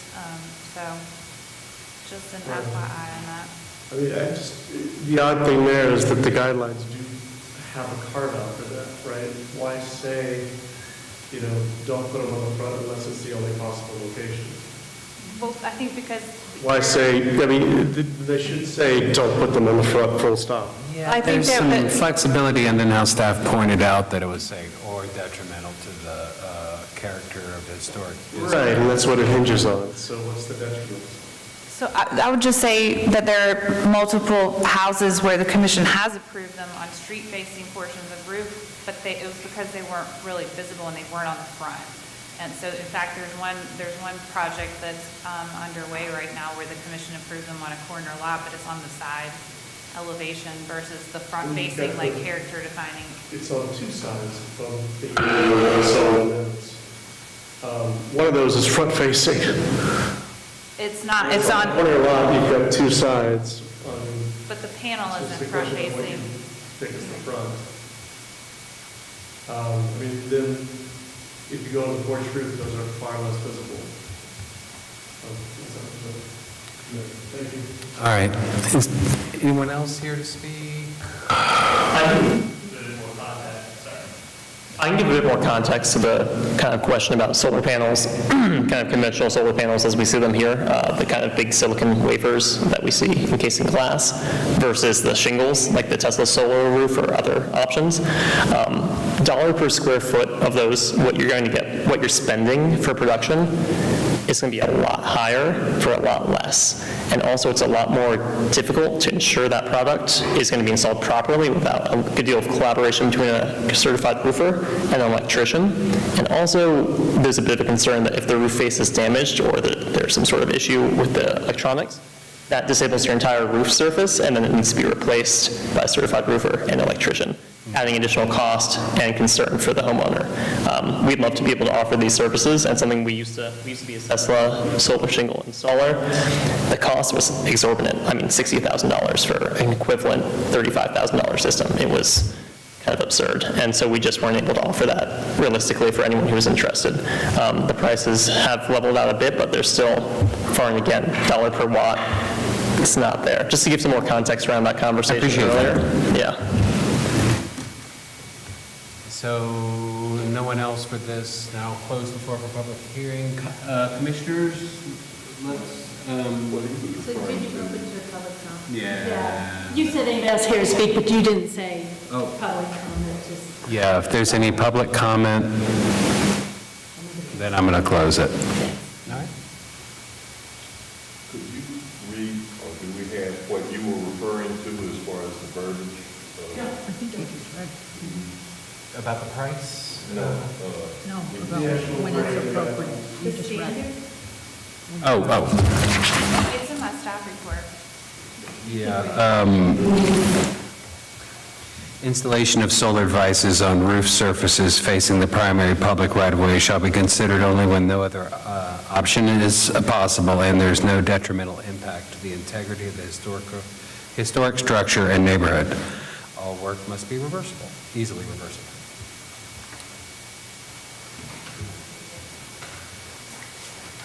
Any other commission comments on solar, or to give the applicant an idea of where you're sitting on this? Rock and hard place.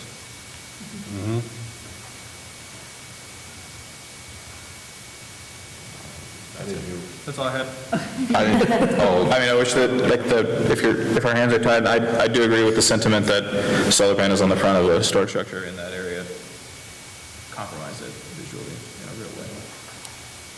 Yeah, I think the change is pretty dramatic from with and without them, and Can you speak up? I just said it's pretty dramatic seeing the difference of having the roof with and without them, and it being on the front of the home. You know.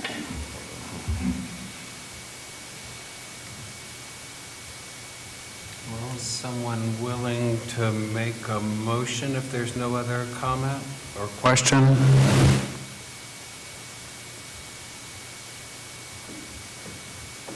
I'll make a motion.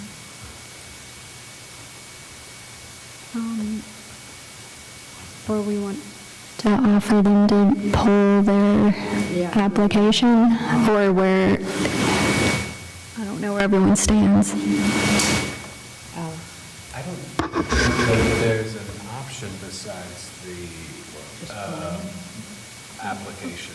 They can withdraw the application. Okay. if they want to, But all that really does is, like, if you deny an application, then someone can't apply for something like that's basically the same or similar application to you all for at least a year. Is there any other considering a revised application with the 6 now on the top of the front? The bank on the porch, I think, is still going to cause the same reaction as 6 on the roof. And you're chipping away at what you're collecting, and I hate that that's how the compromise that I appreciate you offering, but I don't think it's helping you either with the amount of solar that you can collect. But it's still the same problem, to answer your question. So, did I understand it? Can you come up? Speak into the microphone. Apologies, yeah. Did I understand it correctly that if the application is denied, then no one else can apply for something similar, or we can't? You can't, for a Like year. anybody else? Just you. Okay. It's a year, and then, Yeah, that's up to you, because it's maybe less of a gray area for this type of application than it might be for something else. And if it's substantially altered, then I think you can apply it. let's just say in 6 months, they come out with something that the technology changes quickly, you could reapply. One moment? Sure.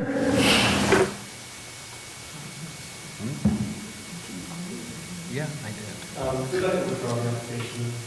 Okay. Thank you. Thank you very much. Thank you.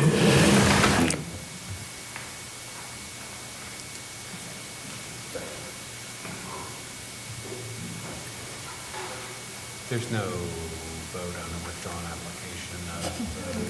No, you don't have to vote or anything. He left his water bottle.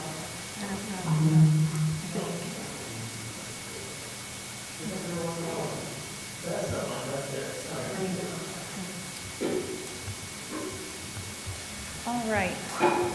Next, Into Biltmore Village. we're taking a tour today. Sorry, we don't get to visit Albemarle Park, but here in spirit. The bathroom break, we're at like 2:15. Can we take a 5-minute break real fast? I'm sorry to do that to you. You were so close. Are y'all here for, oh, man. I'll be back in 5 minutes.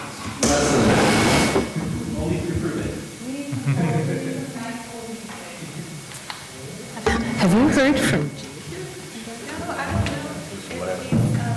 I wonder if he's watching the live stream and maybe is gonna.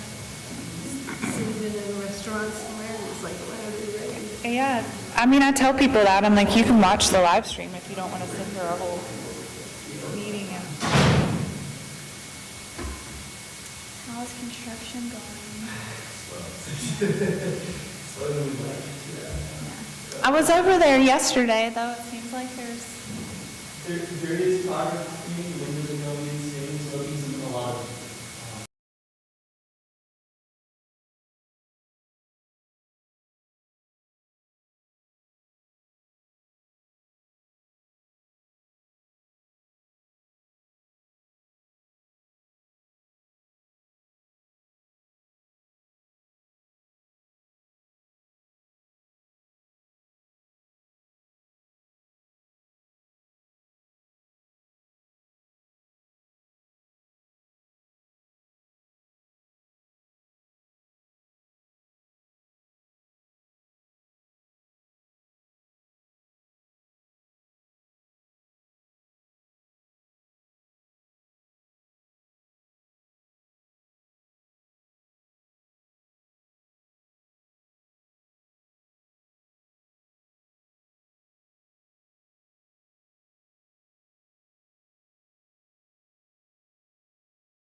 Okay. This application is for these two buildings that were recently made one at 2 through 6 Brook Street, where the new chemist is going to go. We hope very soon reopening or opening. So the site map is on the left, photo of the building from street view on the right. It's a little bit hard to grab both of the buildings, but the little building on the little cottage on the right-hand side was originally the post office, and both buildings were Richard Sharp Smith buildings. And while the chemist will be occupying the entire space, they're kind of like, it's almost like a multi-tenant, even though they're or we're looking at it as like a multiple tenant development because they've got multiple entrances and they're kind of doing different setups within the space. So like on the far left, there'll be a mercantile, and then the speakeasy bar will be on the far right-hand side, and then there'll be a coffee type space within the interior as well.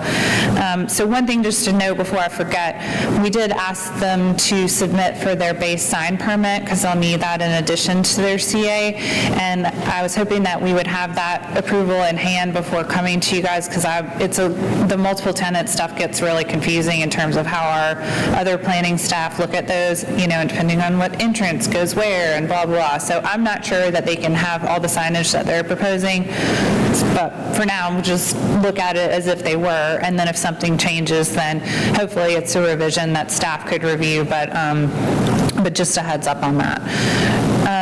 So to note to you, one of the reasons why this is coming before you, or the main reason this is coming before you, is signage in Biltmore Village isn't supposed to obscure architectural features. So this building is kind of tricky as far as signage goes. If you remember what was there before, which was complete naturalists and some like a little barber shop and stuff, there were awnings on the front of this building, which was where the signage was placed.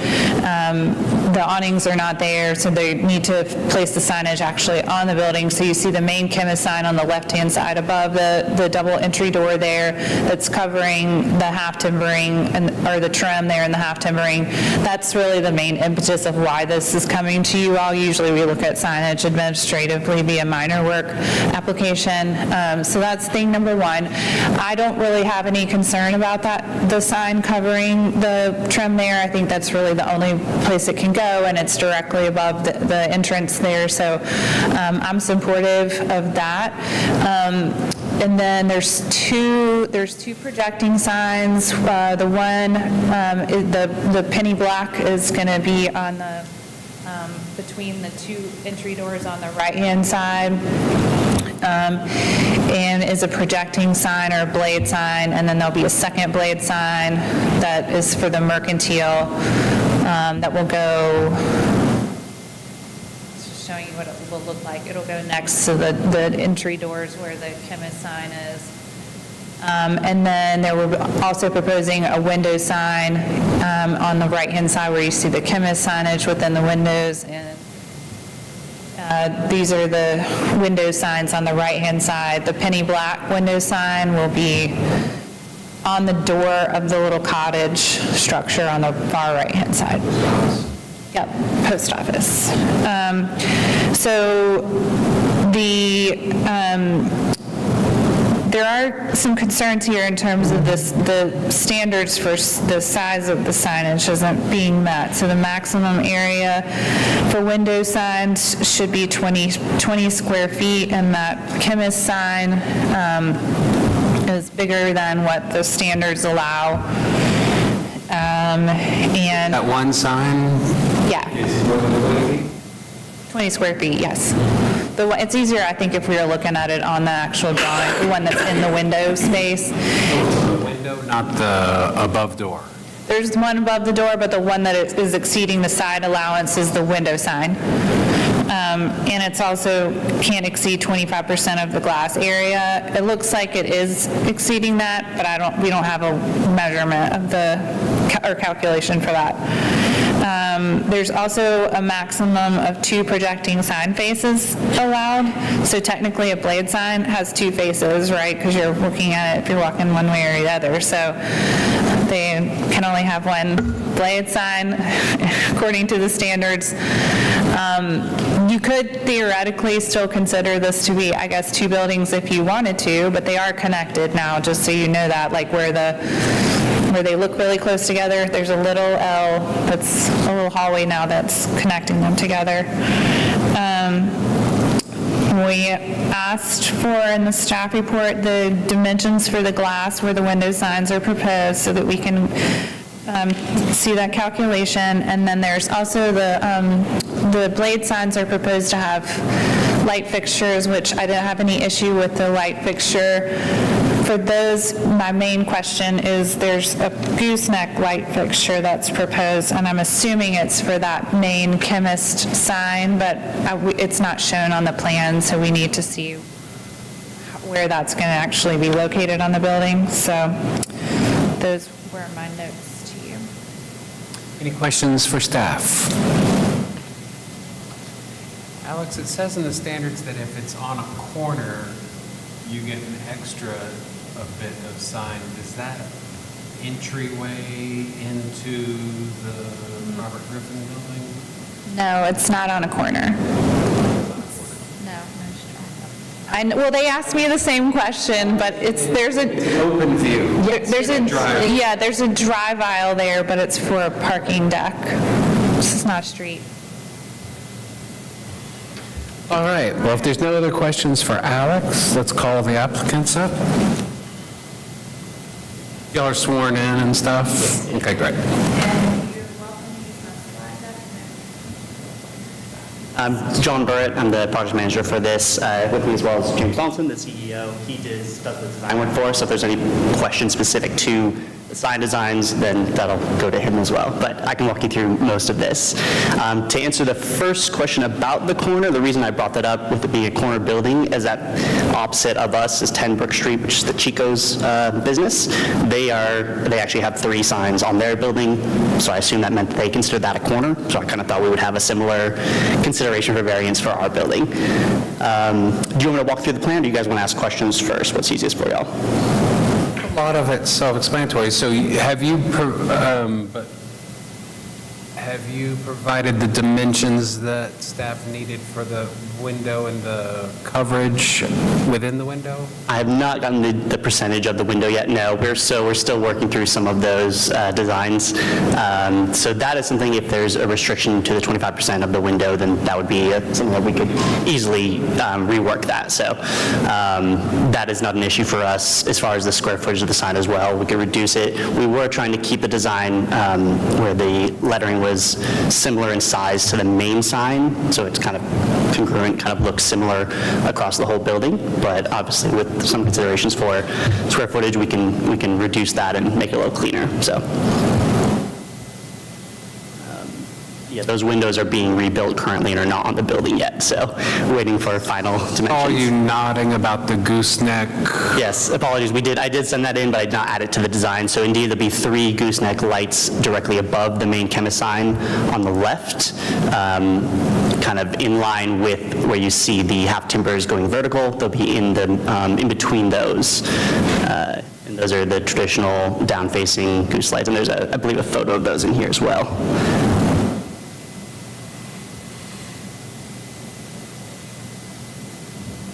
These are the projecting signs, which also have lights affixed to them as well. And that's the gooseneck.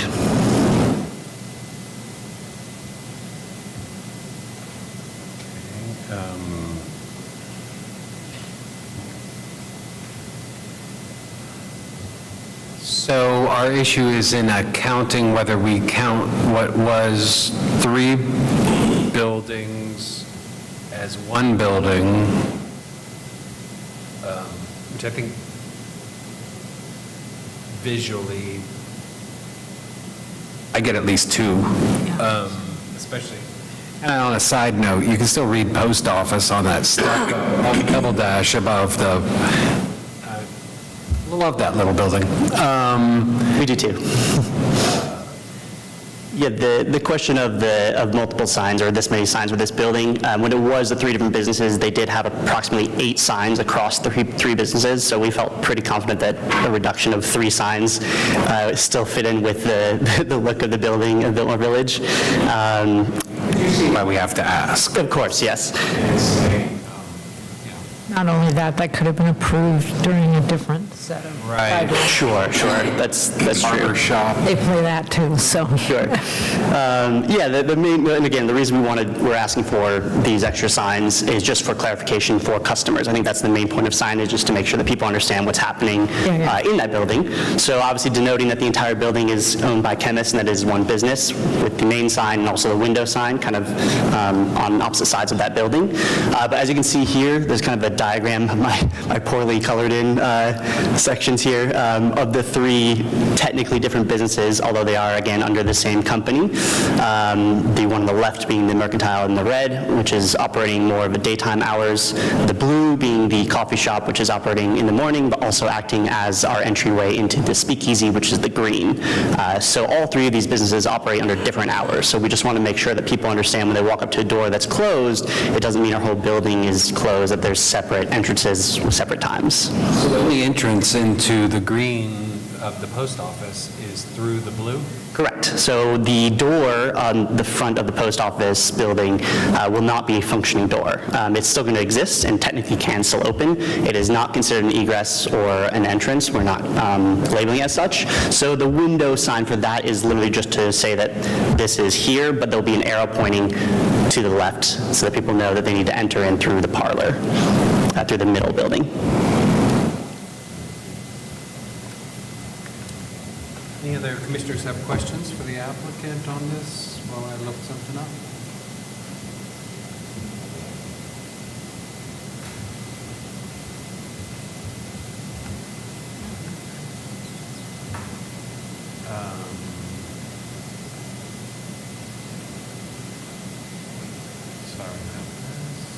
So again, like Alex said, the reason for the major works application is because that main sign is covering the half timbers, but as you can see with this building, it would be very difficult to have a formal large sign in any other portion. We even looked into signs on the roof line, which of course is not allowed either. So we were trying to find some options outside of this, but this seemed to be the one that made the most sense with the least obscuring of the building features.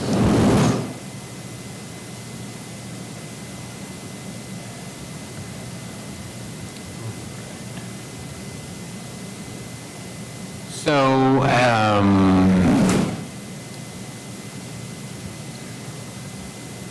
couldn't see that, I forgot what it says. So on the post office, it's simply going to say Penny Black on the door. Correct. So this would be on the glass of the door, which you can't see in this one, but it will be a kind of direction for how to enter that building so that they're not using that door. But we want to make sure that they still understand that this is the space where the bar is, or where the Penny Black is, but this is not the entrance for it. So blade signs is, you get two signs, but it's both sides equals one sign. Yeah, but I'm pretty supportive of still looking at this as if it were two buildings. I don't have an issue with that. I think the only challenge at this point is the Square footage of the glass? Yeah, the glass sign needs to get smaller to meet that square footage allowance, but that's something we could review at staff So level. that's something you can, so we could approve and then On there? you guys Yeah. talk to Alex. The spirit of Asheville, Biltmore Village, and then there's even more writing. What all we have on this? You got a website? Have you seen our space downtown? Yeah. We're looking to capture that arrow. Sorry, if you're going to speak, you got to come up to the mic. I'm James Donaldson. I'm one of the owners, and I'm designing the signs. The goal is to kind of match our brand's aesthetic that we have down in South Slope, which we feel contributes to the historical quality of the area.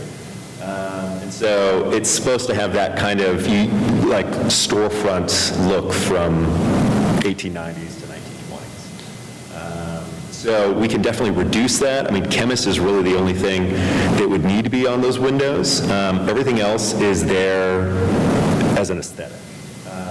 There are areas that are directional that we really feel like we do need just from customer retention and helping them navigate. Is that the blade signs? Blade signs, yep. Okay. And the Penny Black window sign. Right. Door sign. But the large window sign, we have a lot of flexibility there. That's just a brand statement. And it just says the words Penny Black on that door. And then I believe there's small text below it. Let's see if I can zoom in. I see "and the parlor," is that, but that's on the blade. Right, that's the blade sign. Is that the door window? Yes. Yeah, Oh, no worries. projecting sign. Oh, wait. There we go. So, okay. We'll zoom in. The wire at the parlor is on the Eagles. On his sign, his little banner, yeah. And then Biltmore Village underneath it. And is it correct, staff, that the measurement is from the edge of the P to the corner of the K in a square? Even that negative space is included in the percentage of glass of the coverage? Yeah, there's no issue with this sign, it's the other one, the chemist. But I'm just saying, Yeah. the measurement is from It's the entire space that contains the lettering. if a straight line was drawn around it. Yes. Okay. That's interesting. So, and this is just to clarify, so if we had chemist spirits at the top of the window, hypothetically, and then the address along the bottom of the window, that would be outside of the allowable. No, I think this is a clump. Consider the address to be an incidental sign, and we wouldn't even need to look at that. I mean, Okay. we would want you to include it on your plan, but if you're, if that wouldn't be actual signage. Like, if you had like business hours or whatever, that's not, you don't calculate that as part of your design. I could absolutely change that to business hours. That would be a problem. Is that on the sign too? No, well, he's going to take, you're going to take some of the other, right, you're just going to have chemist. You still can't exceed 25% of the glass area. So the way that it's shown now that it could be approved as 25% of glass is if everything went away but chemist registered trademark on that window. Yeah, I'm confident we can come up with something that is aesthetically That pleasing fits. and fits Yeah. within the dimension. I mean, the color combo is nice. Okay, okay. Yeah, it's not the sign I or don't wanna water design it of the down. sign or anything that's an issue, it's the size of the sign. We're just trying to follow So, the guidelines. is there an issue on the commission with the blade signs? No. 2 addresses, 2 signs, 3 addresses, I don't know how many yet. So, and there's not an issue with penny black on the post office front door? That's where it is, right? Just on the front door? Just on the glass of the door, and it shows here. Yep, that's what I'm looking at. Okay, so that's fine, and then, can we just save them a trip, desk approve, a 25%. 25% sign for this, or? Yeah, we can make it staff. That sound good? I ask a clarifying question, 25%, so that's not meaning like the negative space versus the actual amount for lettering, it means the box, A block. the containing, okay, Yeah. that's what I want to make sure. So, Yeah. get as much in there as you fit that can. in there. Yeah. Okay, very good. Tighten that leading. Then we'll send with the dimensions of what the window will be once it's installed with the finalized sign to you, so you have Exactly. that sizing. And then you talk to Alex. Yes. Good? Yeah? All right, so we're going to have a motion. So y'all can sit down, I think. Thank you. We're open for public comment. It's going to be noted on your file. Yeah, just write that down. I'm closing the floor for public comment and opening the floor for any commission discussion on this, that we're approving blade signs, penny black sign, chemist sign, a window, but not chemist window. Penny black window, but not, it's going to be a desk approval. That's clear. So only thing that's coming back is the chemist window to work on some percentages and fitting. All right, so I'll read it. we got a motion. Motion to approve certificate of appropriateness. Chairman, based upon the evidence presented to this commission, including Exhibit A, application and project description, 4 pages, Exhibit B, site plans, 2 pages, Exhibit C, lighting and mounting specifications, 9 pages, Exhibit D, proposed signage, 12 pages, Exhibit E, photographs, 5 pages, Exhibit F, and the commission's actual inspection and review of the property. I move that this commission approve the certificate of appropriateness based on the following. 1, that the application is for the installation of one 20-square-foot rectangular painted metal flush-mounted sign above the northernmost primary entrance, installation of two 4-square-foot painted metal projection signs attached with black steel brackets adjacent to the primary entrances on front elevation. One 26 painted window sign will be installed in the southernmost window at 2 Brook Street. One 1.625 square foot painted window sign to be installed on primary entrance door at 6 Brook Street. Gooseneck light fixture will be affixed to the projecting signs and above primary entrance on building. All work will be completed in accordance with approved and attached drawings and plans. All permits, variances, or approvals as required by law must be obtained before any work can commence. 2, that the standard for signs found on pages 35 through 42 of Book 1 of the Biltmore Village Historic District Standards adopted October 1st, 1988 were used to evaluate this request. 3, this application does meet the design standards for the following reasons. A, signs will be painted metal or painted with a window or painted within a window or door. B, flush-mounted sign is within the allowable size limit and is located to avoid obscuring ornament and detail to the extent possible. C, projecting signs is within the allowable size limit and will be located along the first floor, level with the facade. D, window signs are within the allowable size limit and will not exceed 25% of the glass area. E, signs will be externally illuminated. 5, that the action and improvements proposed in the application before us for a certificate of appropriateness are congruous with the special historic character of the Biltmore Village Historic District. Second. All in favor? Aye. Opposed?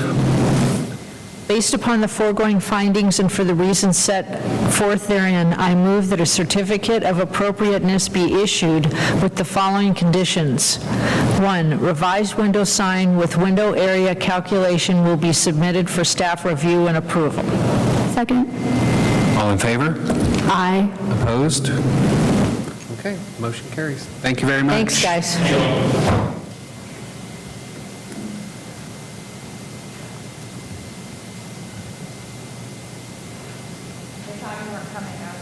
Yes, he is. He's an expert at this. Time in his flight. Okay, our last couple of items, I'm going to present these together because they're the same architect and easier just to streamline things to present together. So these are 2 other new construction projects that are directly across the street from the one we were looking at earlier. Site map and the plat on the right.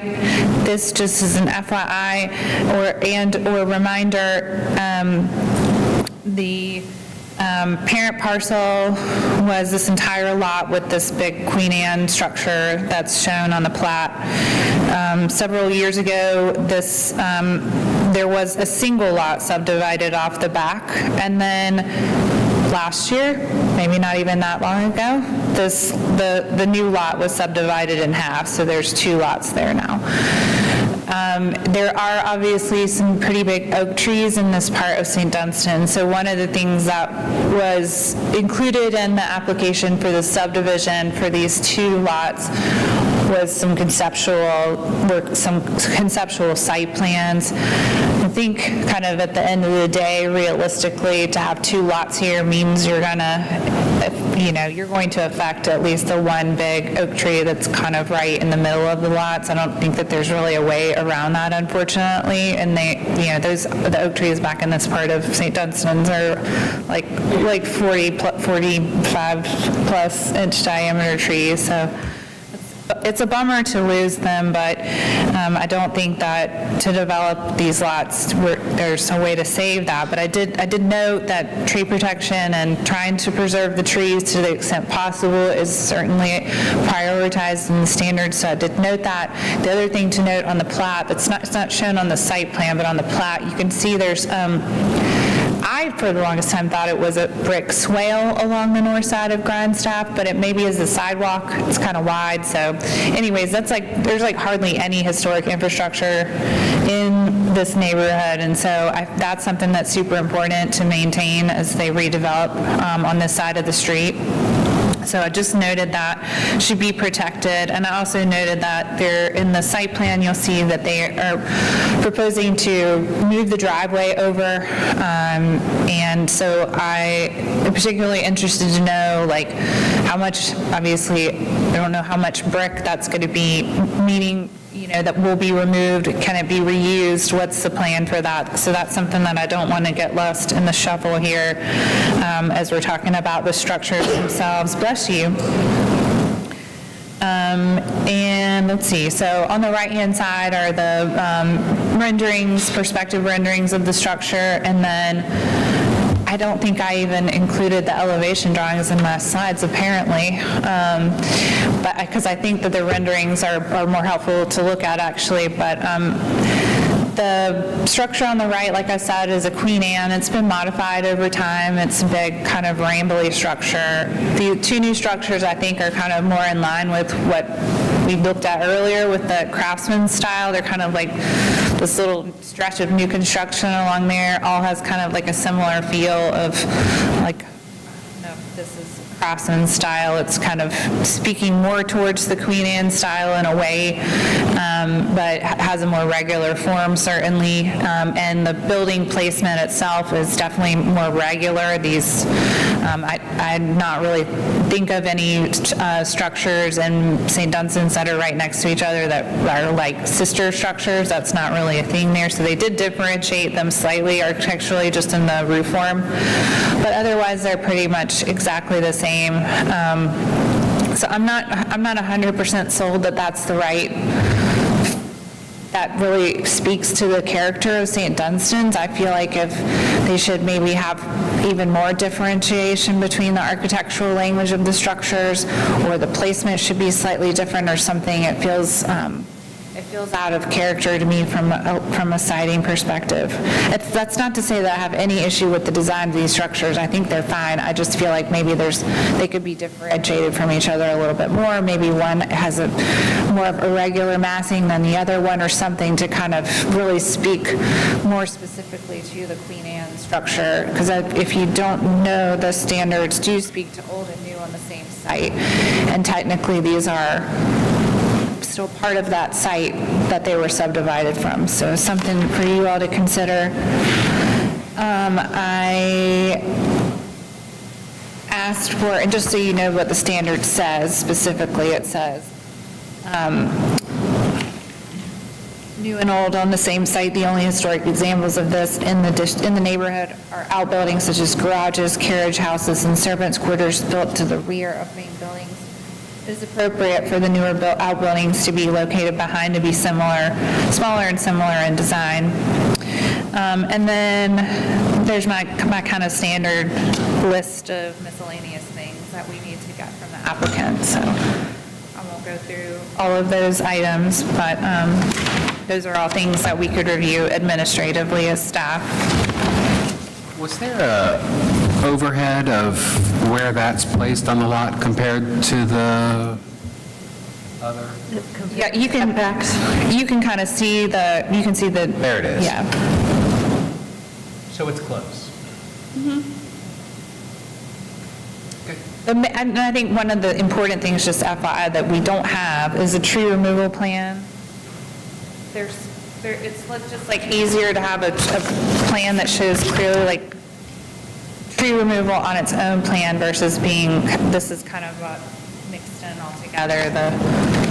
I was kind of understanding that everything in the lower left was staying, and everything in the back is staying. And then And one big only tree. in there's a the- hemlock or something back there that's going away in the back. The big oak tree is right. Oh, the big oak tree, of course. The massive oak.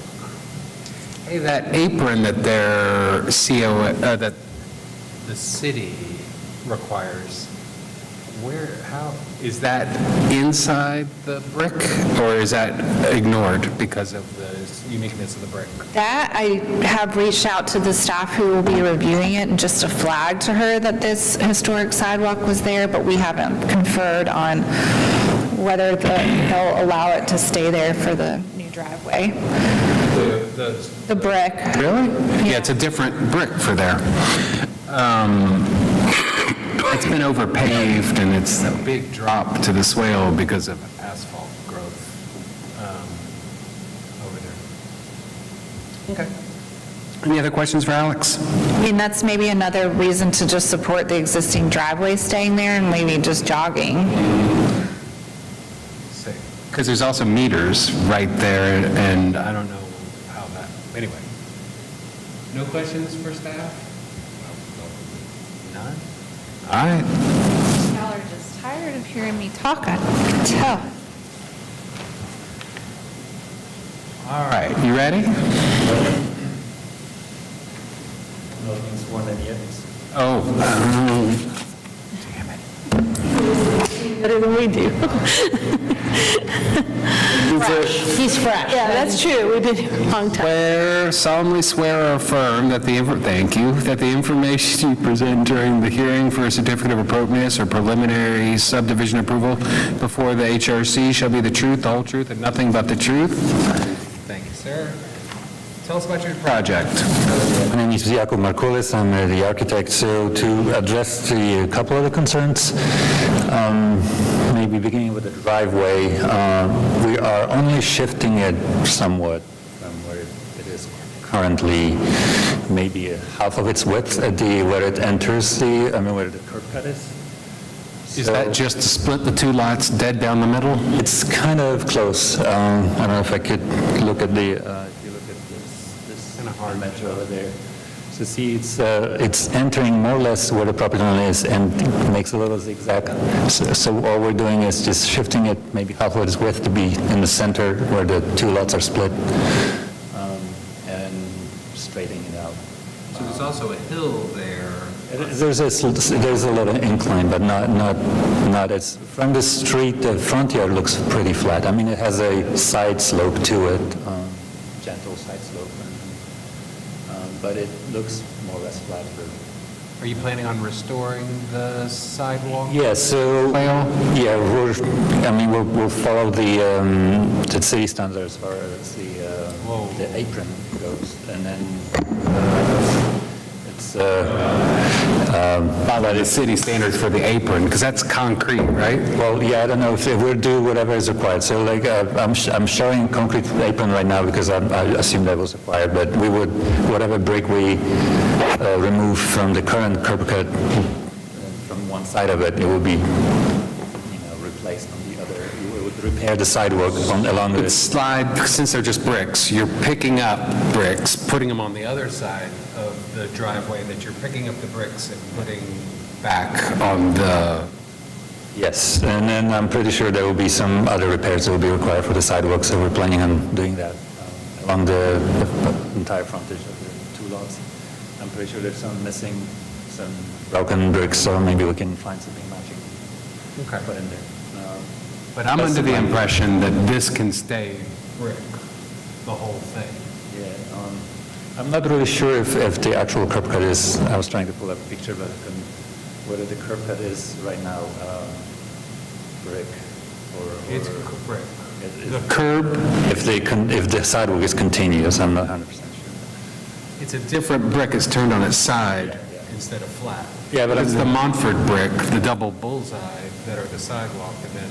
Yeah, I'm just talking just about how the driveway connects to the street, whether there's any brick right at that spot where the cars drive. I'm not really sure if this is just... You mean further into the property? Well, further into the property is gravel or right. But just at the connection with the street.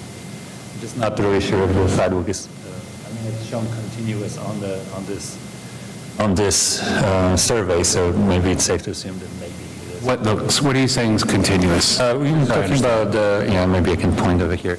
Just this, the brick sidewalk is shown continuous, but I'm not really sure if it's true in real life, but if there's just missing part of the sidewalk where the cars are. I'm looking at Street View, and it is continuous, but the brick looks different. It doesn't look original. Is that what you're asking?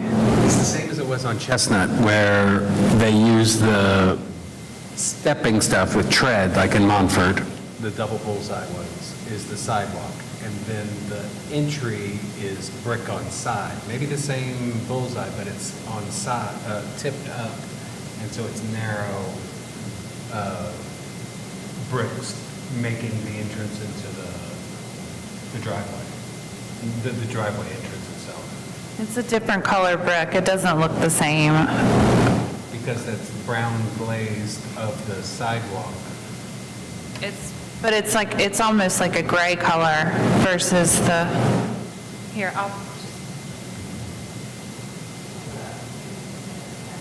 We're going to add it to the staff report.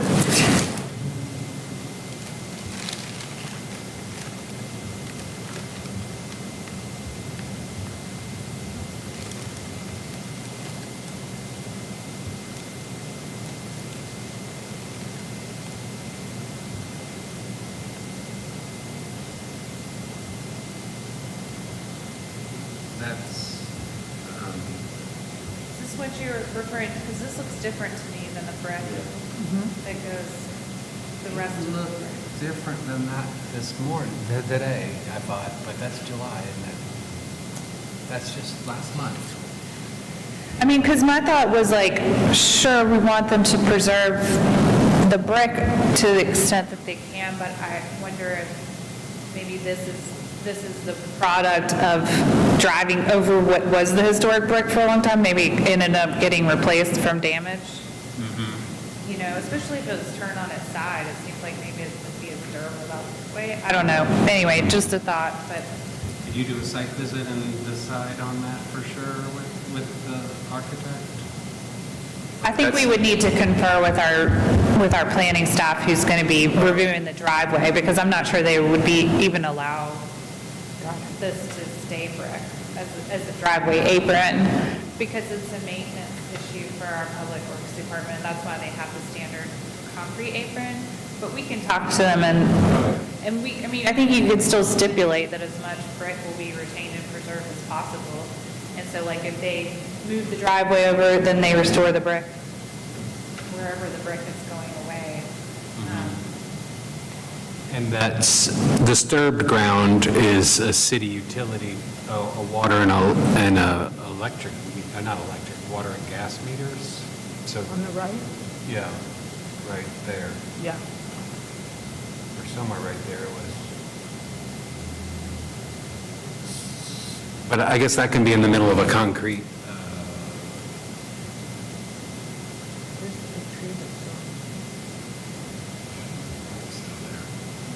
Okay, so I think preserve as much brick as you can. Extra. Looks like the sidewalk needs a lot of work. Yeah, but it's continuous from there all the way down to McDowell's. It's pretty awesome. All right, what else on the houses? Say which tab was that?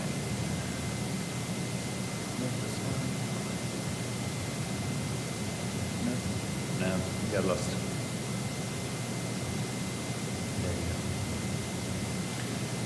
Well, connected to the driveway is the issue of the big tree in the middle of the property.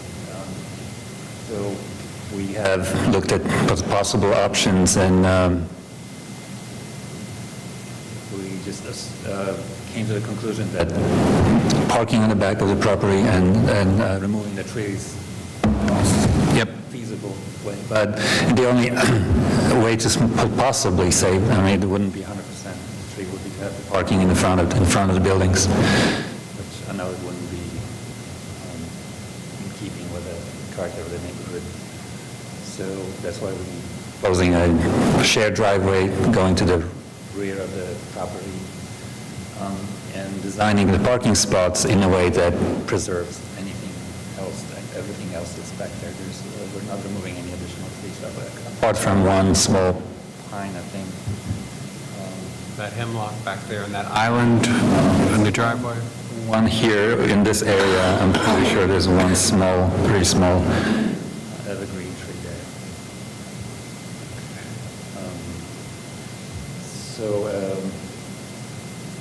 Yeah, we had to see the tree go. It's really beautiful, but could not come up with a better solution.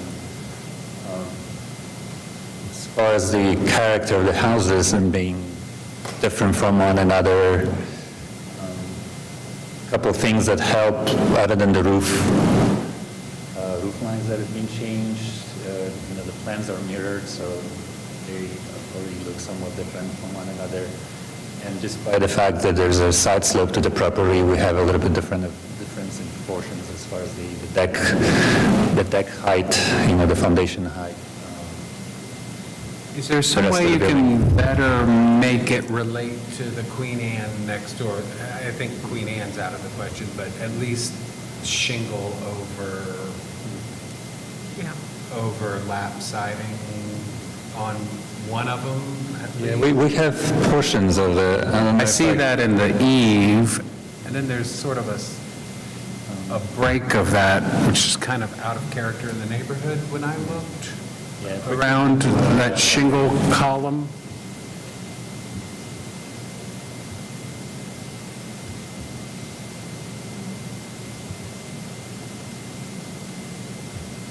On 31 is what I think I'm looking at.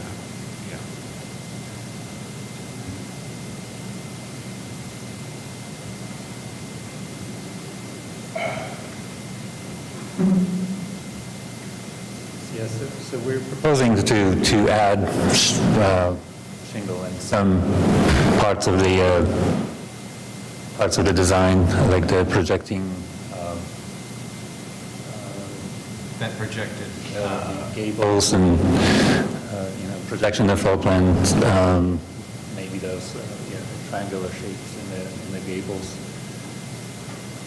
Alex, is that common to have that middle section in just shingle on lap siding on the rest of it? I didn't see an apple to apple or similar around the neighborhood. I don't know how literal. I would say no, except for that I feel like you and Maria have done this before, right?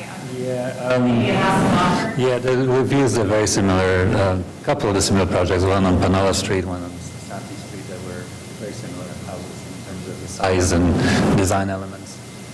And we had projections with shingles on them. I know that the builder tries to always limit the amount of shingle because of the expense, but we'll make sure that he uses as much as we need to.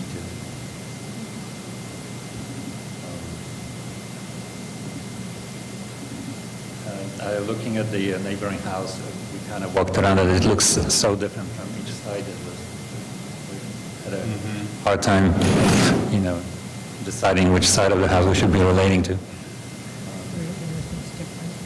Do any other commissioners have some questions for the applicant on this set of homes? Yeah, I like a little differentiation between a little more than they now have, and they're right even with each other too. I guess they can't be staggered a little bit. It's possible maybe we could.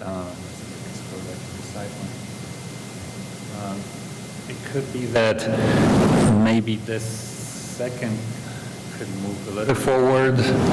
There's a tree that we're trying to save over here, and we trying to, you see the tree protection lines over there.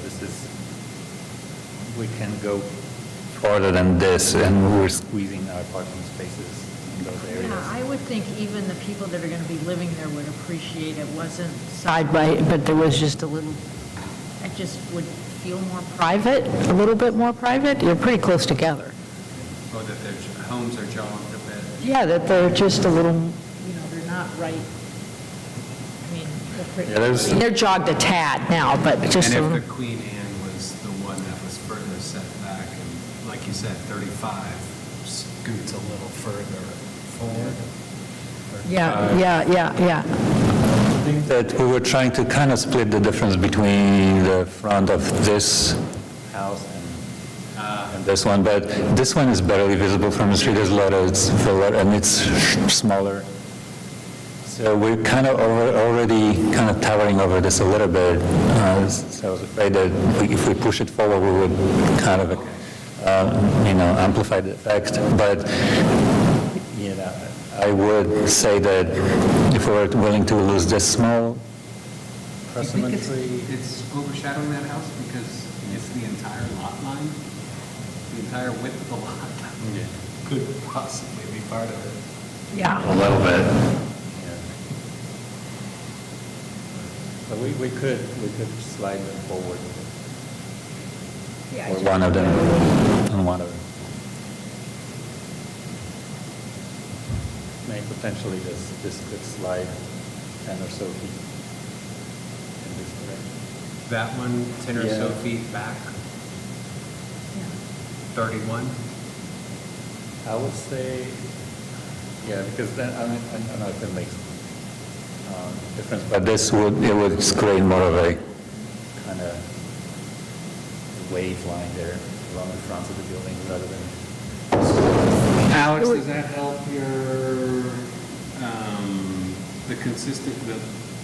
it doesn't bother me as much, especially with what's going across the street, as lot line houses that are on the same plane, and then this is kind of the same, but if he's talking about moving the right house back a few, I think. But closer to, I would say closer to the street so that we stay away from the trees on the back. You have room without hitting the other tree to move that one? Yeah, I'm thinking that there is a small persimmon bush more so than a tree, I think. So this, if we were willing to lose that and replace it with a different plant, different tree, we could slide this house about 10 feet or so forward and have a difference there. That's for 31? Yeah, I think, that's 31 is closer to the apartments, I think, yes. To me, I don't think knowing the houses across the street are already all in the same line. I don't know that bringing that one forward doesn't make as much sense to me, because really, if these are considered secondary structures, they should be behind the line of the Queen Anne house, if that's the argument we're making. But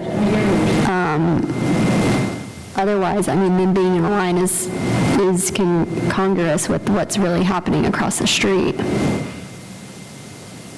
For the newer construction Yeah. projects that are, Yeah.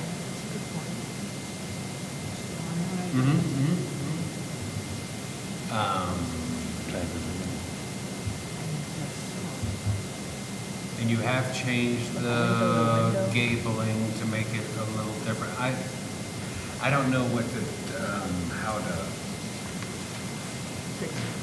you look at Richard Sharp Smiths that are in a row in Montfort, and they're pretty much the same. And they're not a lot of, and so I think it's sort of I don't know. I understand, but I want someone else to talk. The relationship between the existing structure and the other.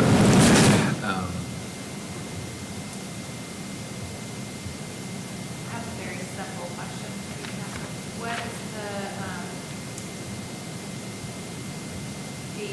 driveway and parking material? Is that noted? It is noted as gravel now. That would be the thing that kind of was there now. In fact, if it's acceptable, that's probably also a preference as far as the cost. Yeah, that's fine. I just wanted to make sure I had that. Is there a replanting of the same species? The standards say same or similar. Or similar? And are you adding Yeah, we're proposing, I think, a scarlet oak in the front yard. Scarlet? Scarlet? Is that like a red oak? I think of, yeah. Rouge Road? All right. What else? My other question for you is, how many trees are being removed for construction? Just at this point, we're hoping that only that one leaf. The one, okay. Just the one, unfortunately, the nicest one of all. But this, the one that's in here, between at the end of the parking is pretty large, and it's definitely going to take the stage visually.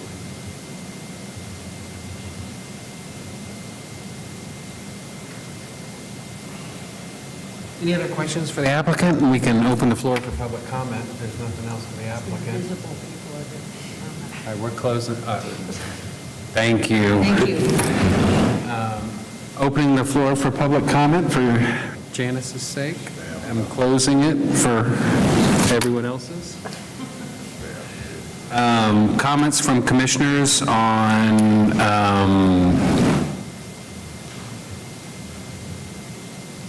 we're just going down the line. Everybody's got to say something. That was good. I support what, good effort. All right. Yeah. All right. Good. Yeah, I can't think of anything. Yeah, I'm tapped. I'm tapped. Someone would like to make a motion. The wearing down has worked. Sorry, but you also can make 2 motions. Oh, yeah, there's 2. Yeah, okay. Yeah. I think that should be split up amongst our best readers. I'd hate for one reader to overwork themselves. You would hate that, wouldn't you? I'll do 31. All right, Hans, you go, and I'll do the second one. Motion to approve certificate of appropriateness.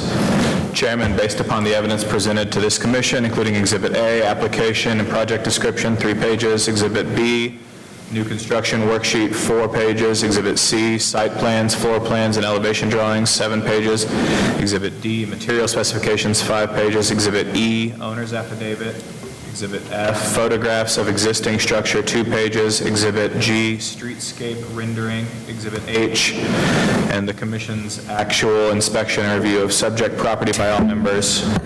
I move that this commission approve the certificate of appropriateness based on the following. 1, that the application is for construction of a 2-story, 2,360 square foot primary structure with stucco foundation, smooth hardy plank fiber cement lap siding with 5 1/4 reveal, smooth hardy plank fiber cement shingle siding, and certainteed landmark max def asphalt shingle roof in cobblestone gray. Windows would be 1 double hung and single light awning. Doors will be a Simpson Craftsman Collection 3 light over wood panel with single light transoms. All trim fascia soffits will be constructed of Miratech. Front and rear entries will be set within covered porches with wrapped posts supported by stucco, piers, painted wood deck flooring, painted wood railing with 2x2 square pickets, spaced 4-inch off center, painted wood tongue and groove ceiling, and painted wood steps. Porches will be screened with square painted wood lattice. 1 mature tree will be removed to accommodate construction, removing existing driveway, and construct 12-foot wide, dark-colored shared driveway with a concrete apron adjacent to the side elevation and parking pad adjacent to rear elevation. Existing historic brick swale will be retained and preserved. Construct brick walkways connecting front entry stairs to driveway.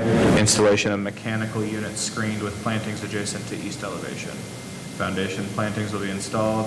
Ground cover must be established within 15 days of completion of construction, and the remainder of the landscaping must be installed within 3 years. If archaeological resources are discovered during site work, work will cease until city staff have been notified and have inspected the site. All work will be completed in accordance with approved and attached drawings and plans. All permits, variances, or approvals as required by law must be obtained before work may commence. 2, that the standards for new construction primary structures found on page 84 and 85, garages and accessory structures on pages 28 and 29, walkways, driveways, and off-street parking on pages 44 and 45, landscaping and trees on pages 34 and 35, sidewalks, streets, and public infrastructure on page 40 and 41, utilities and mechanical systems on pages 76 and 77, lighting on pages 36 and 37, and archaeology on pages 26 and 27 in the St. Dunstan's Historic District Design Review Standards adopted September 12, 2012 were used to evaluate this request. This application does meet the standards for the following reasons. A, new primary structure is cited so that it is similar to the historic pattern in terms of orientation, setback, retention of green space, and spacing between structures. B, new primary structure is designed so that the overall character of the adjacent streetscape and building site is maintained. C, grading will be minimized and significant site features including trees greater than 6 inches, DBH, brick, swale/sidewalk, and any known archaeological features will be protected from damage during or as a result of construction. D, new primary structure is designed to be compatible in height, roof form, scale, massing, footprint, material, detail, fenestration, and proportion with surrounding buildings. E, new primary structure is designed to be compatible with differentiated from historic buildings in the district. F, detailing on the new structure is consistent with its overall scheme and design. G, materials and finishes are compatible in composition, texture, pattern, detail, and color to historic materials found in the district. H, doors and windows are compatible in materials, proportion, subdivision, pattern, and detail in those of surrounding historic buildings. I, new driveway and off-street parking are compatible with the site and district in terms of dimension, configuration, materials, color, and texture. J, protective fencing will be installed around critical root zones of existing mature trees. K, trees to be removed will be replaced with same or similar species from the St. Dunstan's recommended species list. I, mechanical unit will be located adjacent to the site elevation and screened with plantings. 4, the action and improvements proposed in the application before us for certificate of appropriateness are congruous with the specific historic character of the St. Dunstan's Historic District. Is there a second? Second. Give that a toss-up. Let's try again. Is there a second? Second. All in favor? Aye. Any opposed? Based upon the foregoings, findings, and for the reasons set forth therein, I move that a certificate of appropriateness be issued with the following conditions. 1, window specifications, tree and brick sidewalk protection plan, brick sample, mechanical unit specifications, trash enclosure rendering, and driveway parking surface material will be submitted for staff review and approval. Second. All in favor? Aye. Opposed? Motion carries. Thank you very much. No, we got to read it. Oh. Well, thank you for this one. I might not thank you for the next one. Motion to approve certificate of appropriateness. Chairman, based upon the evidence presented to this commission, including Exhibit A, application and project description, 3 pages, Exhibit B, new construction worksheet, 4 pages, Exhibit C, site plans, floor plans, and elevation drawing, 6 pages, Exhibit D, material specification, 5 pages, Exhibit E, owner's affidavit, Exhibit F, streetscape rendering and photographs of existing structure, 3 pages, Exhibit G, plat, Exhibit H, and the commission's actual inspection and review of the subject property by all members. I move that the commission approve the certificate of appropriateness based on the following. 1, that the application is for construction of a 2-story, 2,360 square foot primary structure with stucco foundation, smooth hardy plank fiber cement lap siding with 5.25-inch reveal, smooth hardy plank fiber cement shingle siding, and certain teed landmark max def asphalt shingle roof in cobblestone gray. Windows will be 1-1, double hung, and single light awning. Doors will be Simpson Craftsman Collection 3-light overwood panel with single light transoms. All trim, fascia, and soffits will be constructed of Miratec. Front and rear entries will be set with covered porches with wrap posts supported by stucco piers, painted wood deck flooring, painted wood railing with 2-by-2-inch square pickets, space 4 inches on center, painted wood tongue and groove ceiling, and painted wood steps. Porches will be screened with square painted wood lattice. One mature tree will be removed to accommodate construction. Remove existing driveway and construct a 12-foot wide, dark-colored gravel shared driveway with concrete apron adjacent to side elevation and parking pad adjacent to rear elevation. Existing historic brick swale will be retained and preserved. Construct brick walkways connecting in front entry stairs to driveway. Installation of mechanical unit screened with plantings adjacent to east elevation. Foundation plantings will be installed. Ground cover must be established within 15 days of completion of construction, and the remainder of the landscaping must be installed within 3 years. If archaeological resources are discovered during site work will cease until the city staff have been notified and have inspected the site. All work will be completed in accordance with approved and attached drawings and plans. All permits, variances, or approvals as required by law must be obtained before work may commence. 2, that the standards for new construction primary structures found on pages 84, 85, garages and accessory structures on pages 28, 29, walkways, driveways, and off-street parking on pages 44, 45, landscaping and trees on pages 34, 35, sidewalk, street, and public infrastructure on pages 40, 41, utilities and mechanical systems on pages 76, 77, lighting on pages 36, 37, and archaeology on pages 26, 27, and the St. Dunstan's Historic District Design Review Standards, adopted September 12, 2012, were used to evaluate this request. This application does meet the design standards for the following reasons. A, new primary structure is sited so that it is similar to the historic patterns in terms of orientation, setback, retention of green space, and spacing between structures. B, new primary structure is designed so that the overall character of the adjacent streetscape and building site is maintained. C, grading will be minimized and significant site features, including trees greater than 6 inches DBH, brick swale, sidewalk, and any known archaeological features will be protected from damage during or as a result of construction. D, new primary structure is designed to be compatible in height, roof form, scale, massing, footprint, material, detail, fenestration, and proportion with surrounding buildings. E, new primary structure is designed to be compatible but differentiated from historic buildings in the district.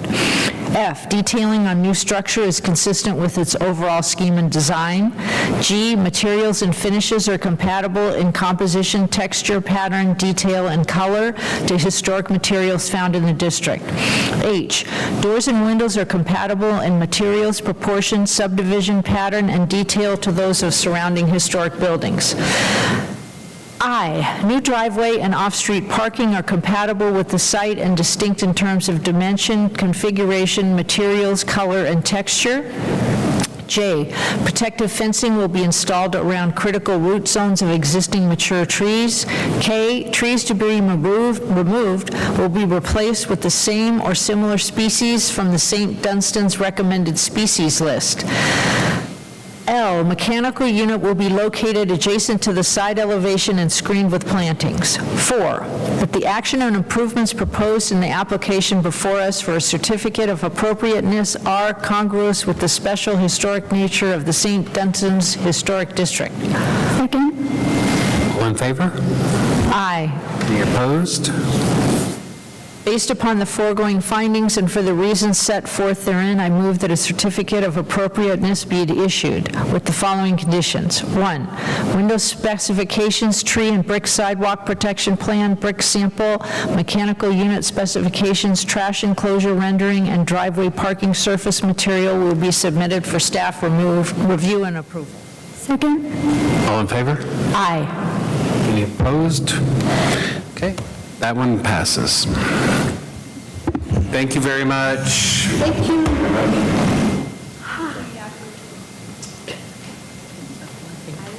I didn't add anything to other business today, 'cause I figured Adios. at 7:27. Does anybody have a motion, or would anybody like to second closing the meeting? I second closing the meeting right now. All in favor? Aye. Any opposed? Okay. I'll follow up with you probably early next week.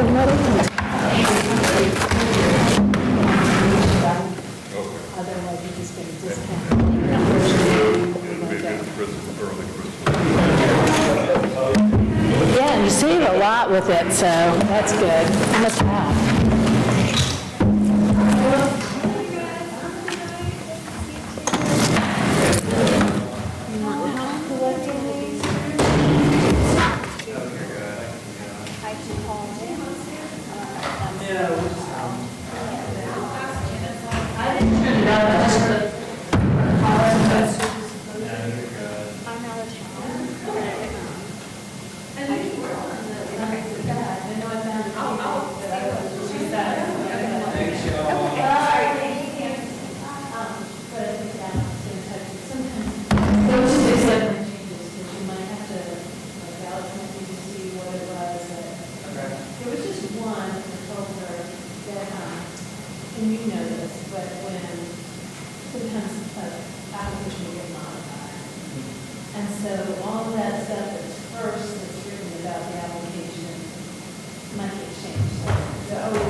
and then in the end, it got changed to a concrete box. So that